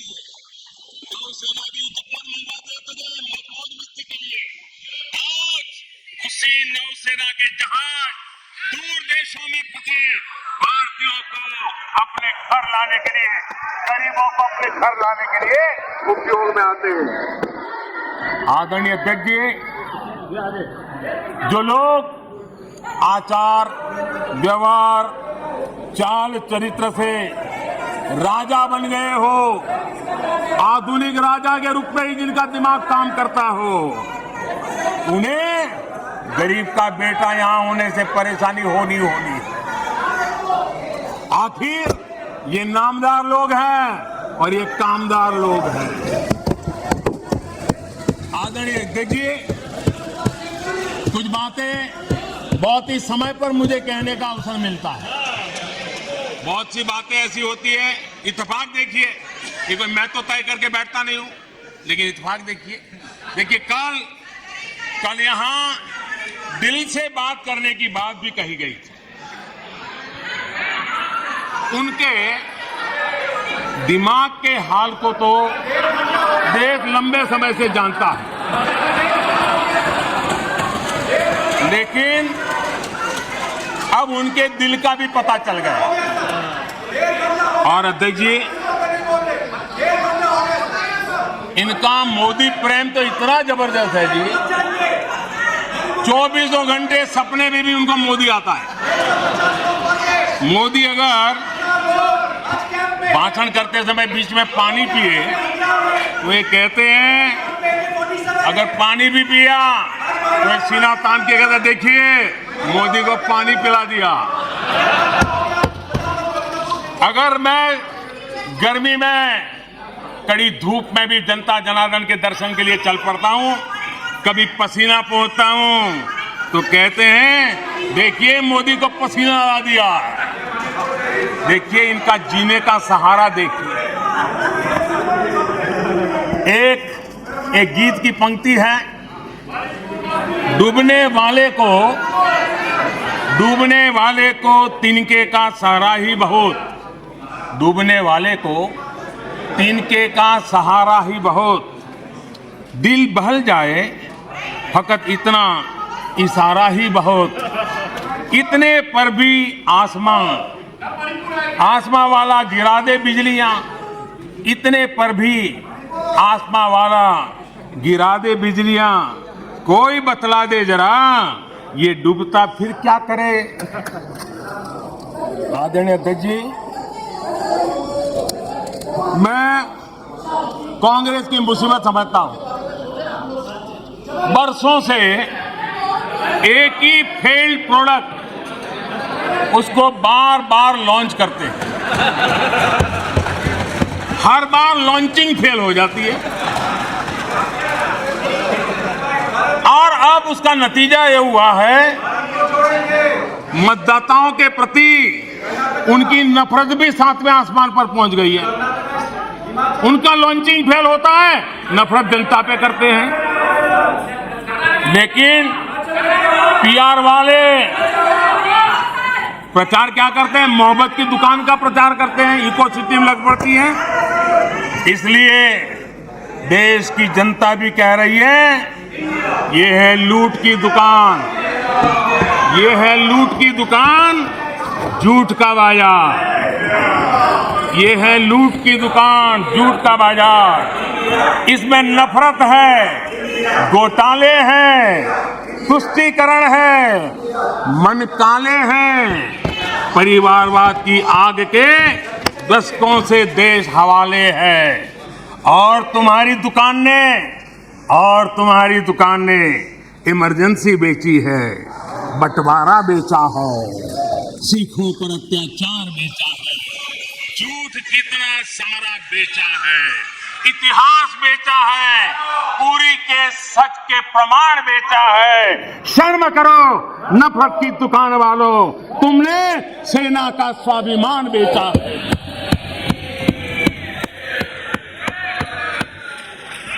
आदरणीय अध्यक्ष जी, हम तो यहां बैठे हुए काफी लोग गांव गरीब वाली पृष्ठभूमि से हैं। यहां सदन में बड़ी संख्या में लोग गांव और छोटे कस्बों से आते हैं और गांव का कोई व्यक्ति विदेश जाए, सालों तक वो उसके गीत गाता रहता है। एक आध बार भी कभी विदेश जाए देख करके आया हो, सालों तक बताता रहता है कि मैं ये देख के आया, मैं ये देख के आया, मैंने ये सुना, मैंने ये मुझे देखा। स्वाभाविक है, गांव का व्यक्ति जितने बेचारे ने दिल्ली मुंबई भी न देखा हो और अमेरिका जाके आ जाए, यूरोप जाके आ जाए, तो वो वर्णन करता रहता है। जिन लोगों ने कभी गमले में मूली नहीं उगाई, जिन लोगों ने कभी गमले में मूली नहीं उगाई, वो खेतों को देखकर हैरान होने ही होने हैं। अध्यक्ष जी, हम आप लोग तो जो कभी जमीन पर उतरे ही नहीं, जिन्होंने हमेशा गाड़ी का शीशा डाउन करके दूसरों की गरीबी देखी है, उन्हें सब हैरान करने वाला लग रहा है। जब ऐसे लोग भारत की स्थिति का वर्णन करते हैं तो ये भूल जाते हैं कि भारत में 50 साल तक उनके परिवार ने राज किया था। एक प्रकार से जब भारत के इस रूप का वर्णन करते हैं तब वो अपने पूर्वजों की विफलताओं का जिक्र करते हैं। ये इतिहास गवाह है।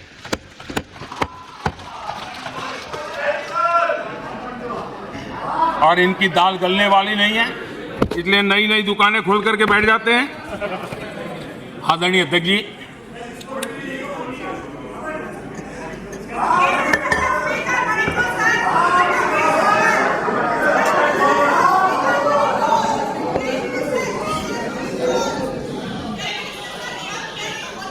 आदरणीय अध्यक्ष जी, इन लोगों को पता है कि इनकी नई दुकान पर भी कुछ दिनों में ताला लग जाएगा।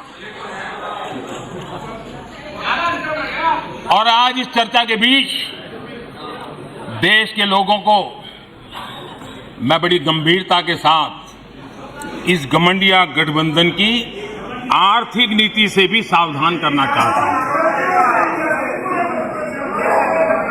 ये देश में ये घमंडिया गठबंधन ऐसी अर्थव्यवस्था चाहता है जिससे देश कमजोर हो और उसका सामर्थ्य बढ़ न पाए।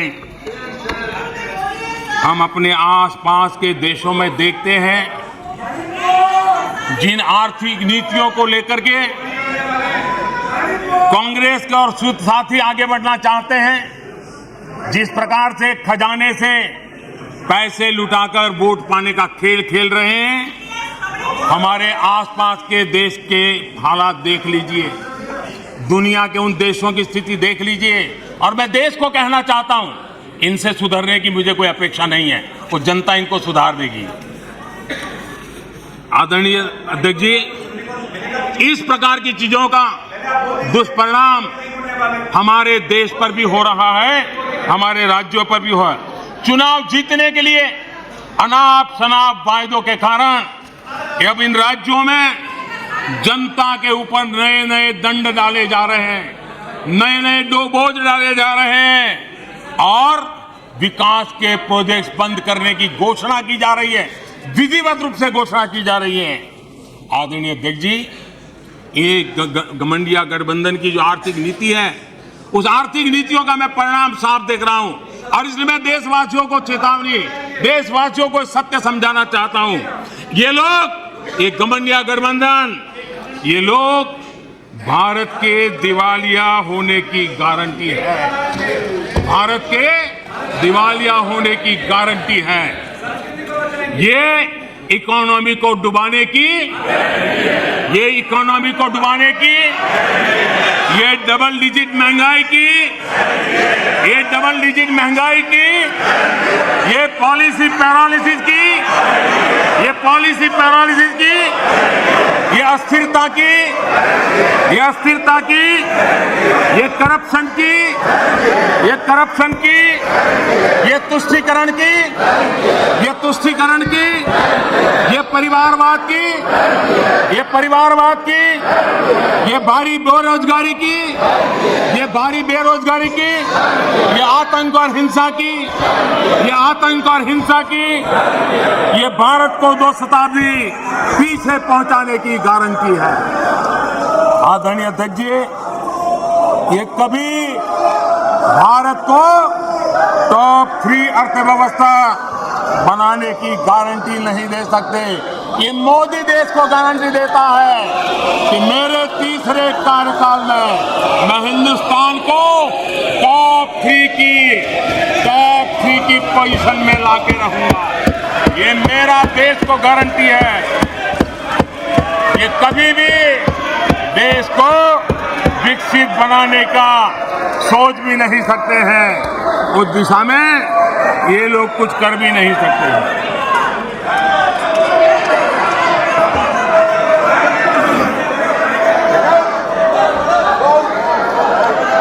आदरणीय अध्यक्ष जी,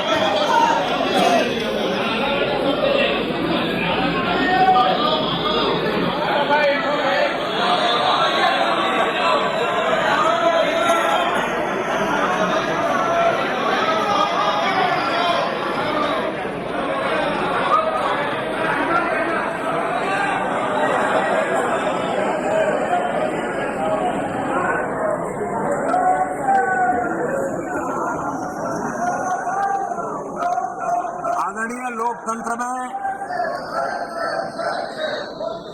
जिनका भरोसा नहीं होता है वो सुनाने के लिए तो तैयार होते हैं, लेकिन सुनने का धैर्य नहीं होता है।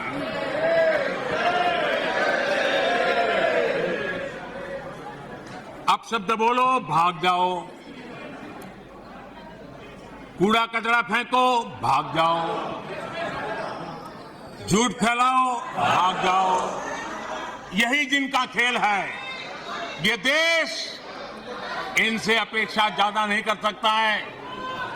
अगर इन्होंने गृह मंत्री जी की मणिपुर की चर्चा पर सहमति दिखाई होती तो अकेले मणिपुर विषय पर विस्तार से चर्चा हो सकती थी, हर पहलू पर चर्चा हो सकती थी और उनको भी बहुत कुछ कहने का मौका मिल सकता था, लेकिन उनको चर्चा में रस नहीं था। और कल अमित भाई ने विस्तार से इस विषय की चीजें जब रखी तो देश को भी आश्चर्य हुआ है कि लोग इतना झूठ फैला सकते हैं, ऐसे ऐसे पाप करके गए हैं लोग। और उन्होंने आज जब अविश्वास का प्रस्ताव लाए और अविश्वास में सारे विषय पर वो बोले तो ट्रेजरी बेंच का भी दायित्व बनता है कि देश के विश्वास को प्रकट करें, देश के विश्वास को नई ताकत दें, देश के प्रति अविश्वास करने वालों के लिए करारा जवाब दें। ये हमारा भी दायित्व बनता है।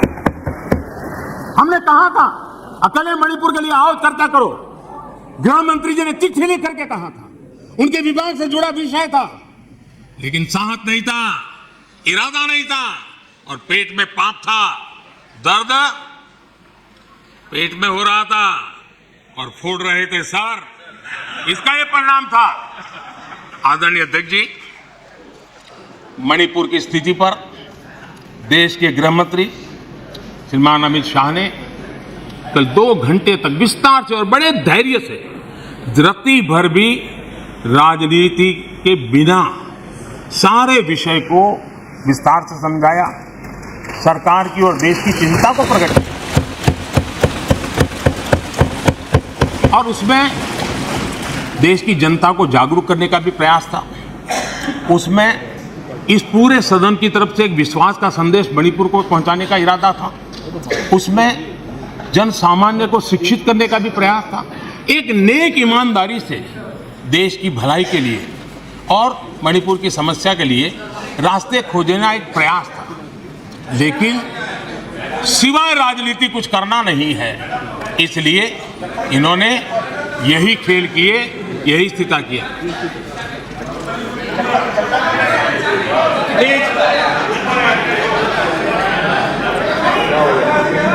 आदरणीय अध्यक्ष महोदय, कल वैसे विस्तार से अमित भाई ने बताया, मणिपुर में अदालत का एक फैसला आया। अब अदालतों में क्या हो रहा है वो हम जानते हैं, और उसके पक्ष विपक्ष में जो परिस्थितियां बनी, हिंसा का दौर शुरू हो गया और उसमें बहुत परिवारों को मुश्किल हुई। अनेकों ने अपने स्वजन भी खोए। महिलाओं के साथ गंभीर अपराध हुआ और ये अपराध अक्षम्य है और दोषियों को कड़ी से कड़ी सजा दिलवाने के लिए केंद्र सरकार, राज्य सरकार मिलकर के भरपूर प्रयास कर रही है। और मैं देश के सभी नागरिकों को आश्वस्त करना चाहता हूं कि जिस प्रकार से प्रयास चल रहे हैं, निकट भविष्य में शांति का सूरज जरूर उगेगा। मणिपुर फिर एक बार नए आत्मविश्वास के साथ आगे बढ़ेगा। मैं मणिपुर के लोगों से भी आग्रहपूर्वक कहना चाहता हूं, वहां की माताओं, बहनों, बेटियों से कहना चाहता हूं, देश आपके साथ है, ये सदन आपके साथ है। हम सब मिलकर के, कोई यहां हो या ना हो, हम सब मिलकर के इस चुनौती का समाधान निकालेंगे। वहां फिर से शांति की स्थापना होगी। मैं मणिपुर के लोगों को विश्वास दिलाता हूं कि मणिपुर फिर विकास की राह पर तेज गति से आगे बढ़े, उसमें कोई प्रयासों में कोर कसर नहीं रहेगी। आदरणीय अध्यक्ष महोदय, यहां सदन में मां भारती के बारे में जो कहा गया है, उसने हर भारतीय की भावना को गहरी ठेस पहुंचाई।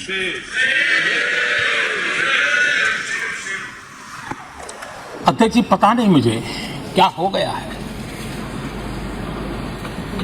सत्ता के बिना ऐसा हाल किसी का हो जाता है। सत्ता सुख के बिना जी नहीं सकते, और क्या क्या भाषा बोल रहे हैं। आदरणीय अध्यक्ष जी, पता नहीं क्यों कुछ लोगों को भारत मां की मृत्यु की कामना करते नजर आ रहे हैं। इससे बड़ा दुर्भाग्य क्या? ये वो लोग हैं जो कभी लोकतंत्र की हत्या की बात करते हैं, कभी संविधान की हत्या की बात करते हैं। दरअसल जो इनके मन में है, वही उनके कृतित्व में सामने आ जाता है। मैं हैरान हूं, और ये बोलने वाले कौन लोग हैं? क्या ये देश भूल गया है? ये 14 अगस्त विभाजन विभीषिका पीड़ादायक दिवस आज भी हमारे सामने उन चीख को लेकर के, उस दर्द को लेकर के आता है। ये वो लोग जिन्होंने मां भारती के 3-3 टुकड़े कर दिए। जब मां भारती की गुलामी की जंजीरों से मुक्त कराना था, जब मां भारती की जंजीरों को तोड़ना था, बेड़ियों को काटना था, तब इन लोगों ने मां भारती की भुजाएं काट दी, मां भारती के 3-3 टुकड़े कर दिए। और ये लोग किस मुंह से ऐसा बोलने की हिम्मत करते हैं? आदरणीय अध्यक्ष जी, ये वो लोग हैं जिस वंदे मातरम गीत ने देश के लिए मर मिटने की प्रेरणा दी थी। हिंदुस्तान के हर कोने में वंदे मातरम चेतना का स्वर बन गया था। तुष्टीकरण की राजनीति के चलते उन्होंने मां भारती के ही टुकड़े किए, इतना नहीं, वंदे मातरम गीत के भी टुकड़े कर दिए लोगों ने। ये वो लोग हैं माननीय अध्यक्ष जी, जो भारत तेरे टुकड़े होंगे, ये गैंग, ये नारा लगाने वाले लोग, इनको बढ़ावा देने के लिए, उनका प्रोत्साहन करने के लिए पहुंच जाते हैं। भारत तेरे टुकड़े होंगे, उनको बढ़ावा दे रहे हैं। ये उन लोगों की मदद कर रहे हैं जो ये कहते हैं कि सिलीगुड़ी के पास जो छोटा सा नॉर्थ ईस्ट को जोड़ने वाला कॉरिडोर है, उसको काट दें तो बिल्कुल नॉर्थ ईस्ट अलग हो जाएगा। ये सपना देखने वालों का जो लोग समर्थन करते हैं, आदरणीय अध्यक्ष जी, मैं जरा इनको जहां भी हो, जरा मेरा सवाल अगल बगल में बैठे हुए को जवाब दें। ये जो बाहर गए ना, उनको जरा पूछे एक कच्छ तीवू क्या है? कोई पूछे इनको कच्छ तीवू क्या है? इतनी बड़ी बातें करते हैं ना, आज मैं बताना चाहता हूं ये कच्छ तीवू क्या है। और ये कच्छ तीवू कहां आया, जरा उनको पूछ लीजिए। इतनी बड़ी बातें लिख करके ये देश को गुमराह करने का प्रयास कर रहे हैं। और ये डीएमके वाले, उनकी सरकार, उनके मुख्यमंत्री मुझे चिट्ठी लिखते हैं, अभी भी लिखते हैं और कहते हैं मोदी जी कच्छ तीवू वापस ले आइए। एक कच्छ तीवू है क्या? किसने किया? तमिलनाडु से आगे श्रीलंका के पहले एक टापू किसने किसी दूसरे देश को दे दिया था? कब दिया था? कहां गई थी? क्या ये भारत माता नहीं थी वहां? क्या वो मां भारती का अंग नहीं था? और इसको भी आपने तोड़ा। और कौन था उस समय? श्रीमती इंदिरा गांधी के नेतृत्व में हुआ था।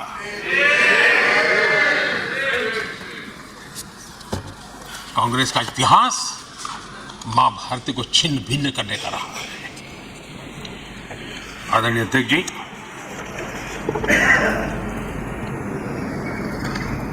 और कांग्रेस का मां भारती के प्रति प्रेम क्या रहा है? भारत के वासियों के प्रति प्रेम क्या रहा है? एक सच्चाई बड़े दुख के साथ मैं इस सदन के सामने रखना चाहता हूं। ये पीड़ा वो नहीं समझ पाएंगे। मैं नॉर्थ ईस्ट के चप्पे चप्पे पर घुमा हुआ व्यक्ति हूं और राजनीति में कुछ नहीं था, तब भी अपने पैर वहां घिसता था। मेरा एक इमोशनल अटैचमेंट है उस क्षेत्र के प्रति, इनको अंदाज नहीं है। माननीय अध्यक्ष जी, मैं 3 प्रसंग आपके सामने रखना चाहता हूं सदन के अंदर, और बड़े दर्द के साथ कहना चाहता हूं, देशवासी भी सुन रहे हैं। पहली घटना 5 मार्च 1966, 5 मार्च 1966। इस दिन कांग्रेस ने मिजोरम में असहाय नागरिकों पर अपनी वायुसेना के माध्यम से हमला करवाया था और बड़ा गंभीर विवाद हुआ था। कांग्रेस वाले जवाब दे, क्या वो किसी दूसरे देश की वायुसेना थी क्या? क्या मिजोरम के लोग मेरे देश के नागरिक नहीं थे क्या? क्या उनकी सुरक्षा ये भारत सरकार की जिम्मेवारी थी कि नहीं थी?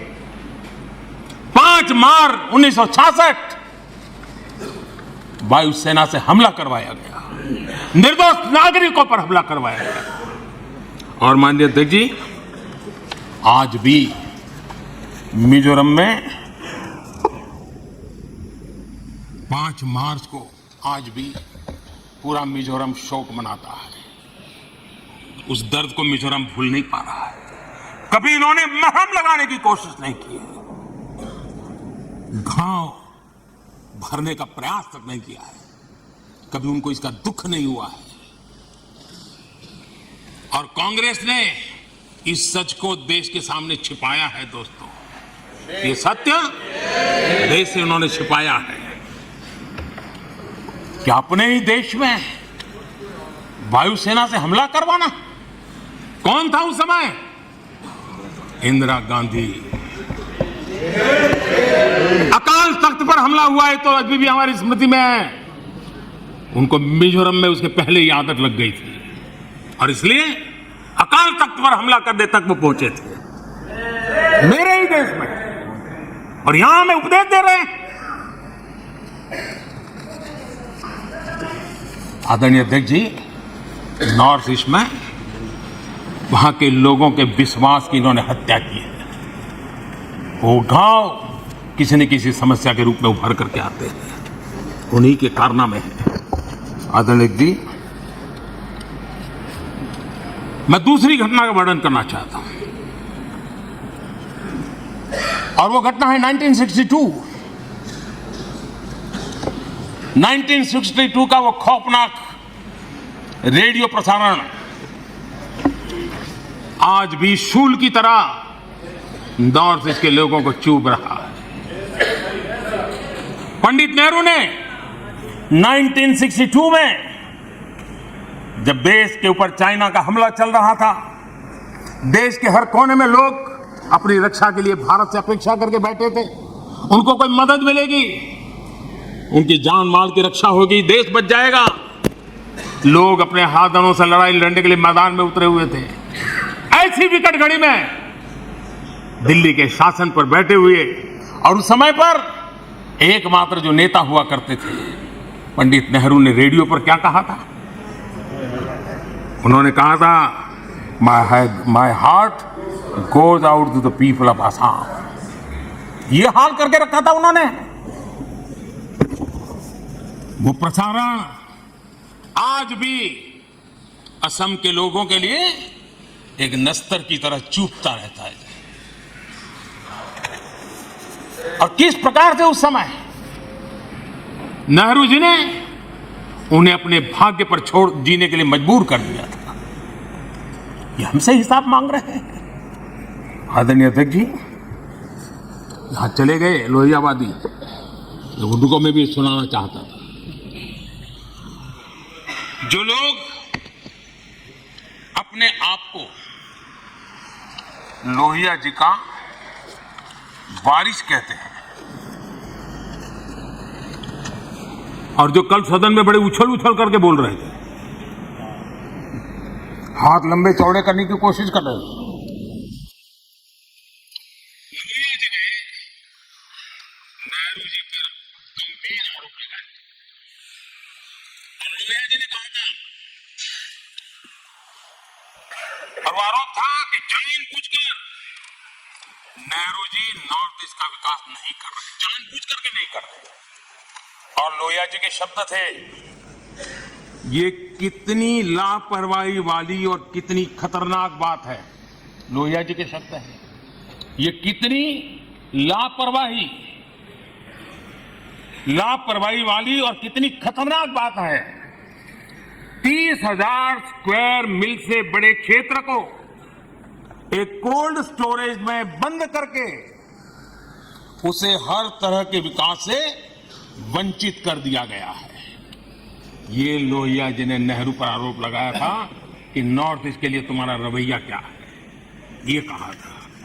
नॉर्थ ईस्ट के लोगों के हृदय को, उनकी भावनाओं को आपने कभी समझने की कोशिश नहीं की। मेरे मंत्रिपरिषद के 400 मंत्री रात्रि निवास करके, और अकेले स्टेट हेडक्वार्टर पर नहीं, डिस्ट्रिक्ट के हेडक्वार्टर, और मैं स्वयं 50 बार गया। ये आंकड़ा नहीं है सिर्फ, ये साधना है, ये नॉर्थ ईस्ट के प्रति समर्पण है।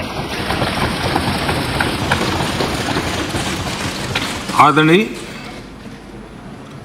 और कांग्रेस का हर कामकाज राजनीति और चुनाव और सरकार के आसपास ही घूमता रहता है। जहां ज्यादा सीटें मिलती हो, राजनीति की अपनी खिचड़ी पकती है, तो वहां तो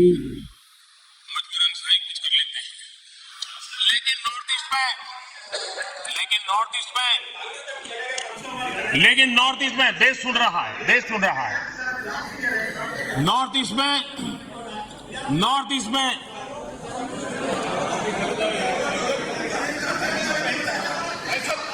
उनकी कोशिश रही कि जहां पर एक्का दुक्का सीटें होती थी वो इलाके उनके लिए स्वीकार्य नहीं थे, वो इलाके उनको मंजूर नहीं थे, उनकी तरफ उनका ध्यान नहीं था, उनको देश के नागरिक के रीते उनकी कोई संवेदना नहीं थी, आदरणीय अध्यक्ष जी।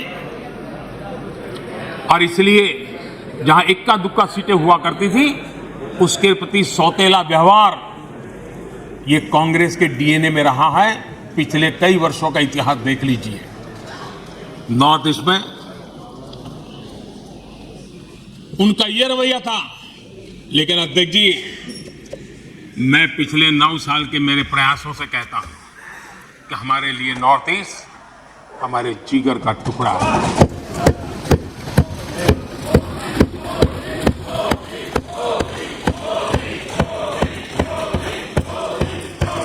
आज मणिपुर की समस्याओं को ऐसे प्रस्तुत किया जा रहा है जैसे बीते कुछ समय में ही वहां ये परिस्थिति पैदा हुई।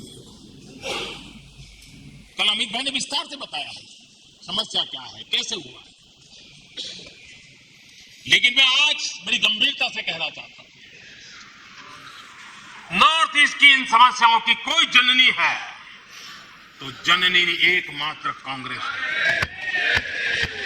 नॉर्थ ईस्ट के लोग इसके लिए जिम्मेवार नहीं है, इनकी ये राजनीति जिम्मेवार है।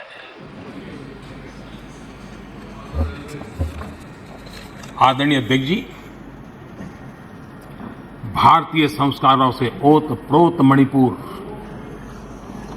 भाव भक्ति की समृद्ध विरासत वाला मणिपुर,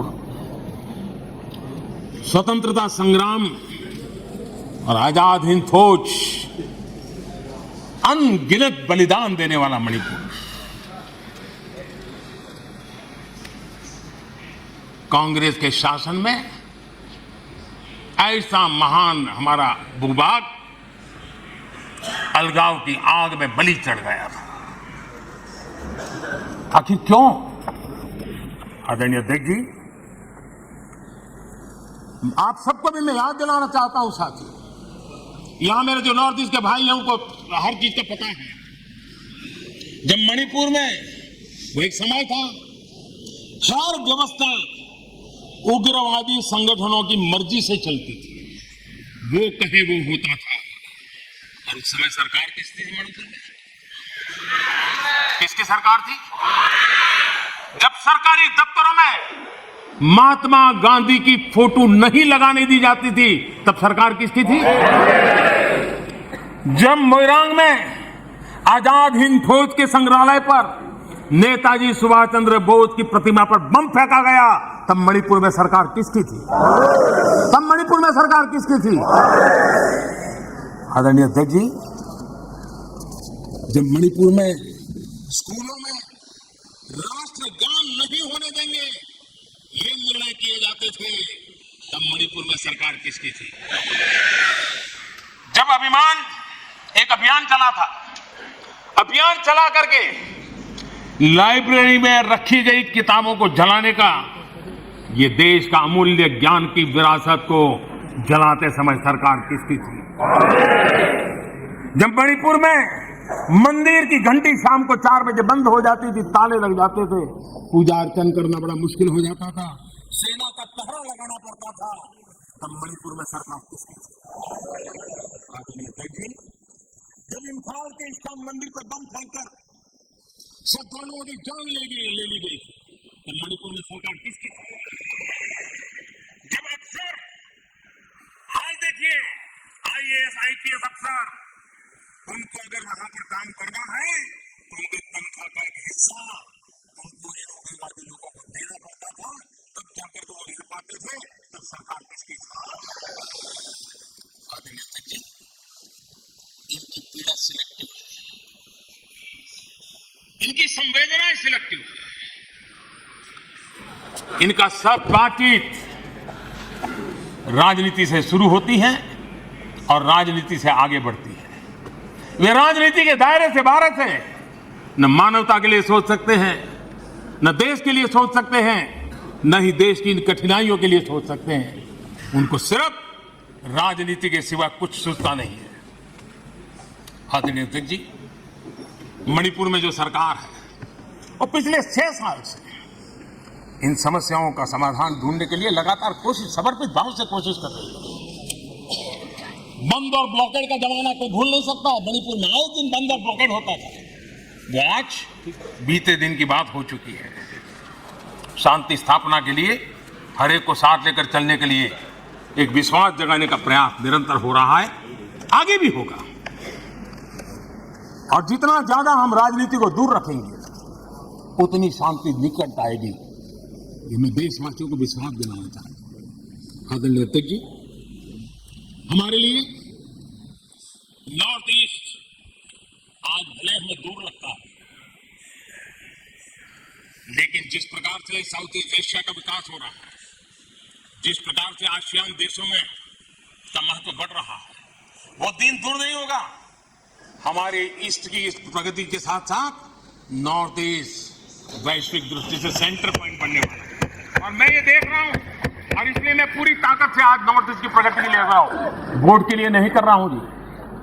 मुझे मालूम है कि करवट लेता हुआ विश्व की नई संरचना किस प्रकार से साउथ ईस्ट एशिया और आसियान कंट्री के अंदर प्रभाव पैदा करने वाली है, और तब नॉर्थ ईस्ट का क्या महत्व बढ़ने वाला है, और नॉर्थ ईस्ट की जाहो जलाली गौरव गान फिर से कैसे शुरू होने वाला है, वो मैं देख सकता हूं और इसलिए मैं लगा। आदरणीय अध्यक्ष जी, और इसीलिए हमारी सरकार ने नॉर्थ ईस्ट के विकास को पहली प्राथमिकता दी है।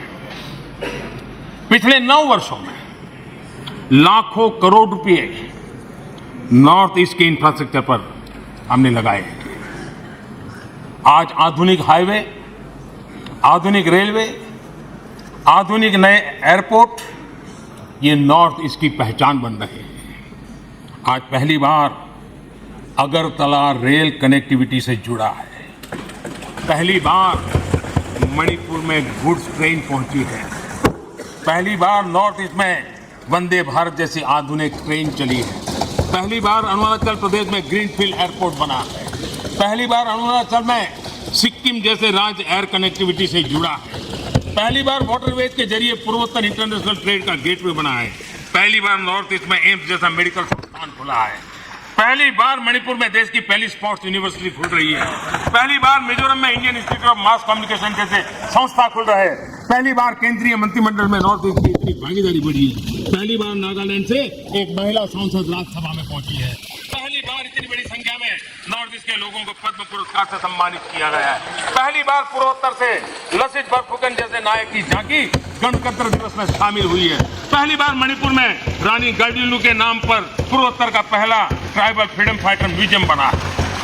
आदरणीय अध्यक्ष जी, हम जब सबका साथ सबका विकास कहते हैं, ये हमारे लिए नारा नहीं है, ये हमारे शब्द नहीं है, ये हमारे लिए आर्टिकल ऑफ फेथ है, हमारे लिए कमिटमेंट है, और हम देश के लिए निकले हुए लोग हैं।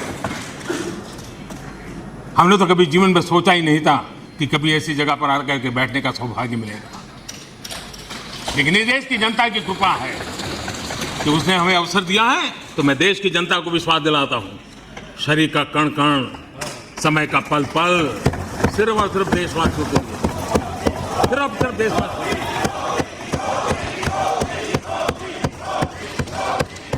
आदरणीय अध्यक्ष जी, मैं अपने विपक्ष के साथियों की एक बात के लिए आज तारीफ करना चाहता हूं, क्योंकि वैसे तो वो सदन के नेता को नेता मानने को तैयार नहीं है। मेरे किसी भाषण को उन्होंने होने नहीं दिया, लेकिन मुझ में धैर्य भी है, सहन शक्ति भी है, और जेल भी लेता हूं, और वो थक भी जाते हैं। लेकिन एक बात के लिए मैं तारीफ करता हूं, सदन के नेता के नाते मैंने 2018 में उनको काम दिया था कि 2023 में आप अविश्वास प्रस्ताव लेकर, और मेरी बात मानी उन्होंने।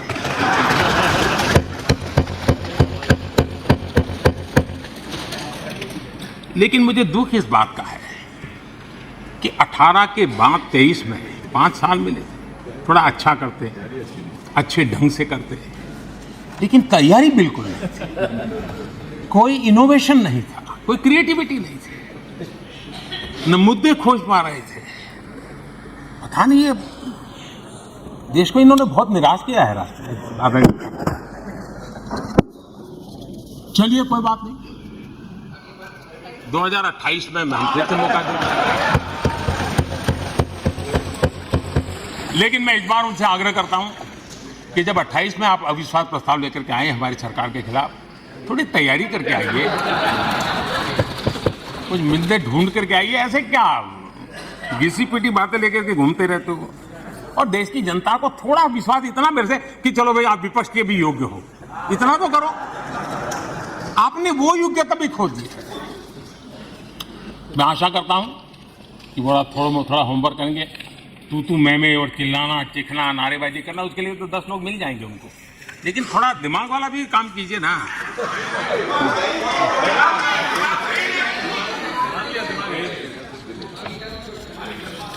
आदरणीय अध्यक्ष जी,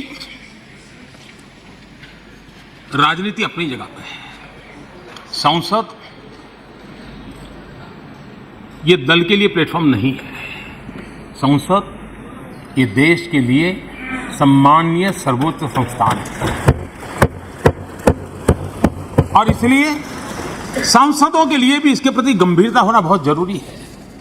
देश इतने संसाधन लगा रहा है, देश के गरीब के हक का यहां खर्च किया जाता है, यहां का पल पल का उपयोग देश के लिए होना चाहिए, लेकिन ये गंभीरता विपक्ष के पास नजर नहीं आ रही। इसलिए अध्यक्ष जी, ये राजनीति ऐसी तो नहीं हो सकती, चलो खाली है जरा संसद घुमाते हैं, इसलिए संसद है क्या? ये तरीका होता है क्या? आदरणीय अध्यक्ष जी,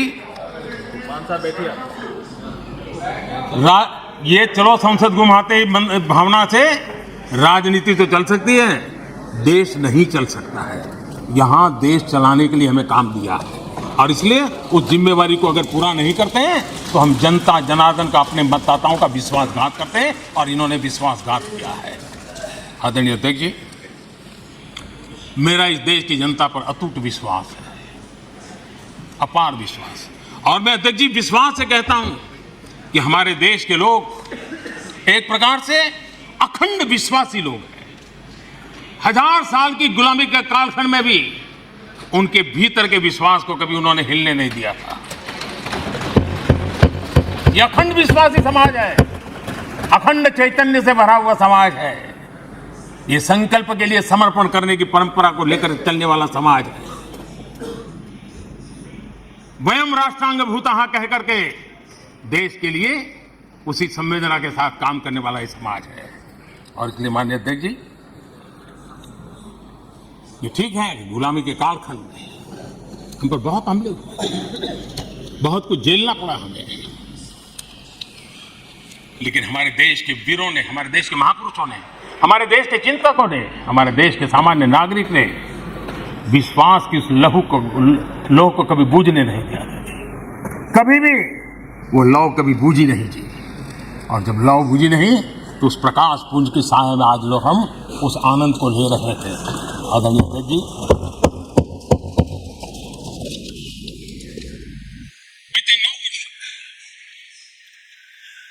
देश के सामान्य नागरिक का विश्वास नई बुलंदियों को छू रहा है,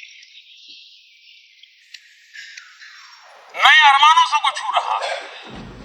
मेरे देश के नौजवान विश्व की बराबरी करने के सपने देखने लगे, और इससे बड़ा सौभाग्य क्या हो सकता है?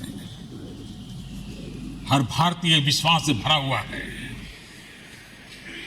आदरणीय अध्यक्ष जी, आज का भारत न दबाव में आता है, न दबाव को मानता है।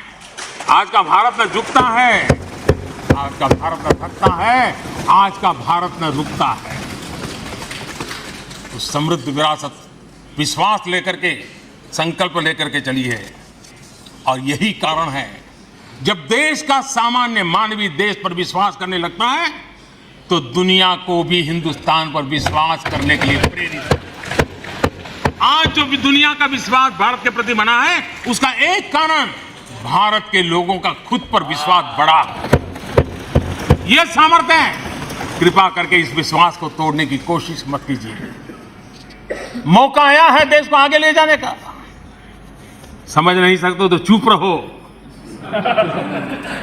इंतजार करो, लेकिन देश के विश्वास को विश्वासघात कर करके तोड़ने की कोशिश मत करो। आदरणीय अध्यक्ष जी, बीते वर्षों में विकसित भारत की एक मजबूत नींव रखने में हम सफल हुए हैं और सपना लिया है 2047 जब देश आजादी के 100 वर्ष मनाएगा। आजादी के 75 वर्ष पूर्ण होते पर ही अमृतकाल शुरू हुआ है और अमृतकाल के प्रारंभिक वर्षों में है। तब इस विश्वास के साथ मैं कहता हूं, जो नींव आज मजबूती के साथ आगे बढ़ रही है, उस नींव की ताकत है कि 2047 में हिंदुस्तान विकसित हिंदुस्तान होगा, भारत विकसित भारत होगा साथियों। और ये देशवासियों के परिश्रम से होगा, देशवासियों के विश्वास से होगा, देशवासियों के संकल्प से होगा, देशवासियों की सामूहिक शक्ति से होगा, देशवासियों की अखंड एक नाच के पुरुषार्थ से होने वाला है। ये मेरा विश्वास है।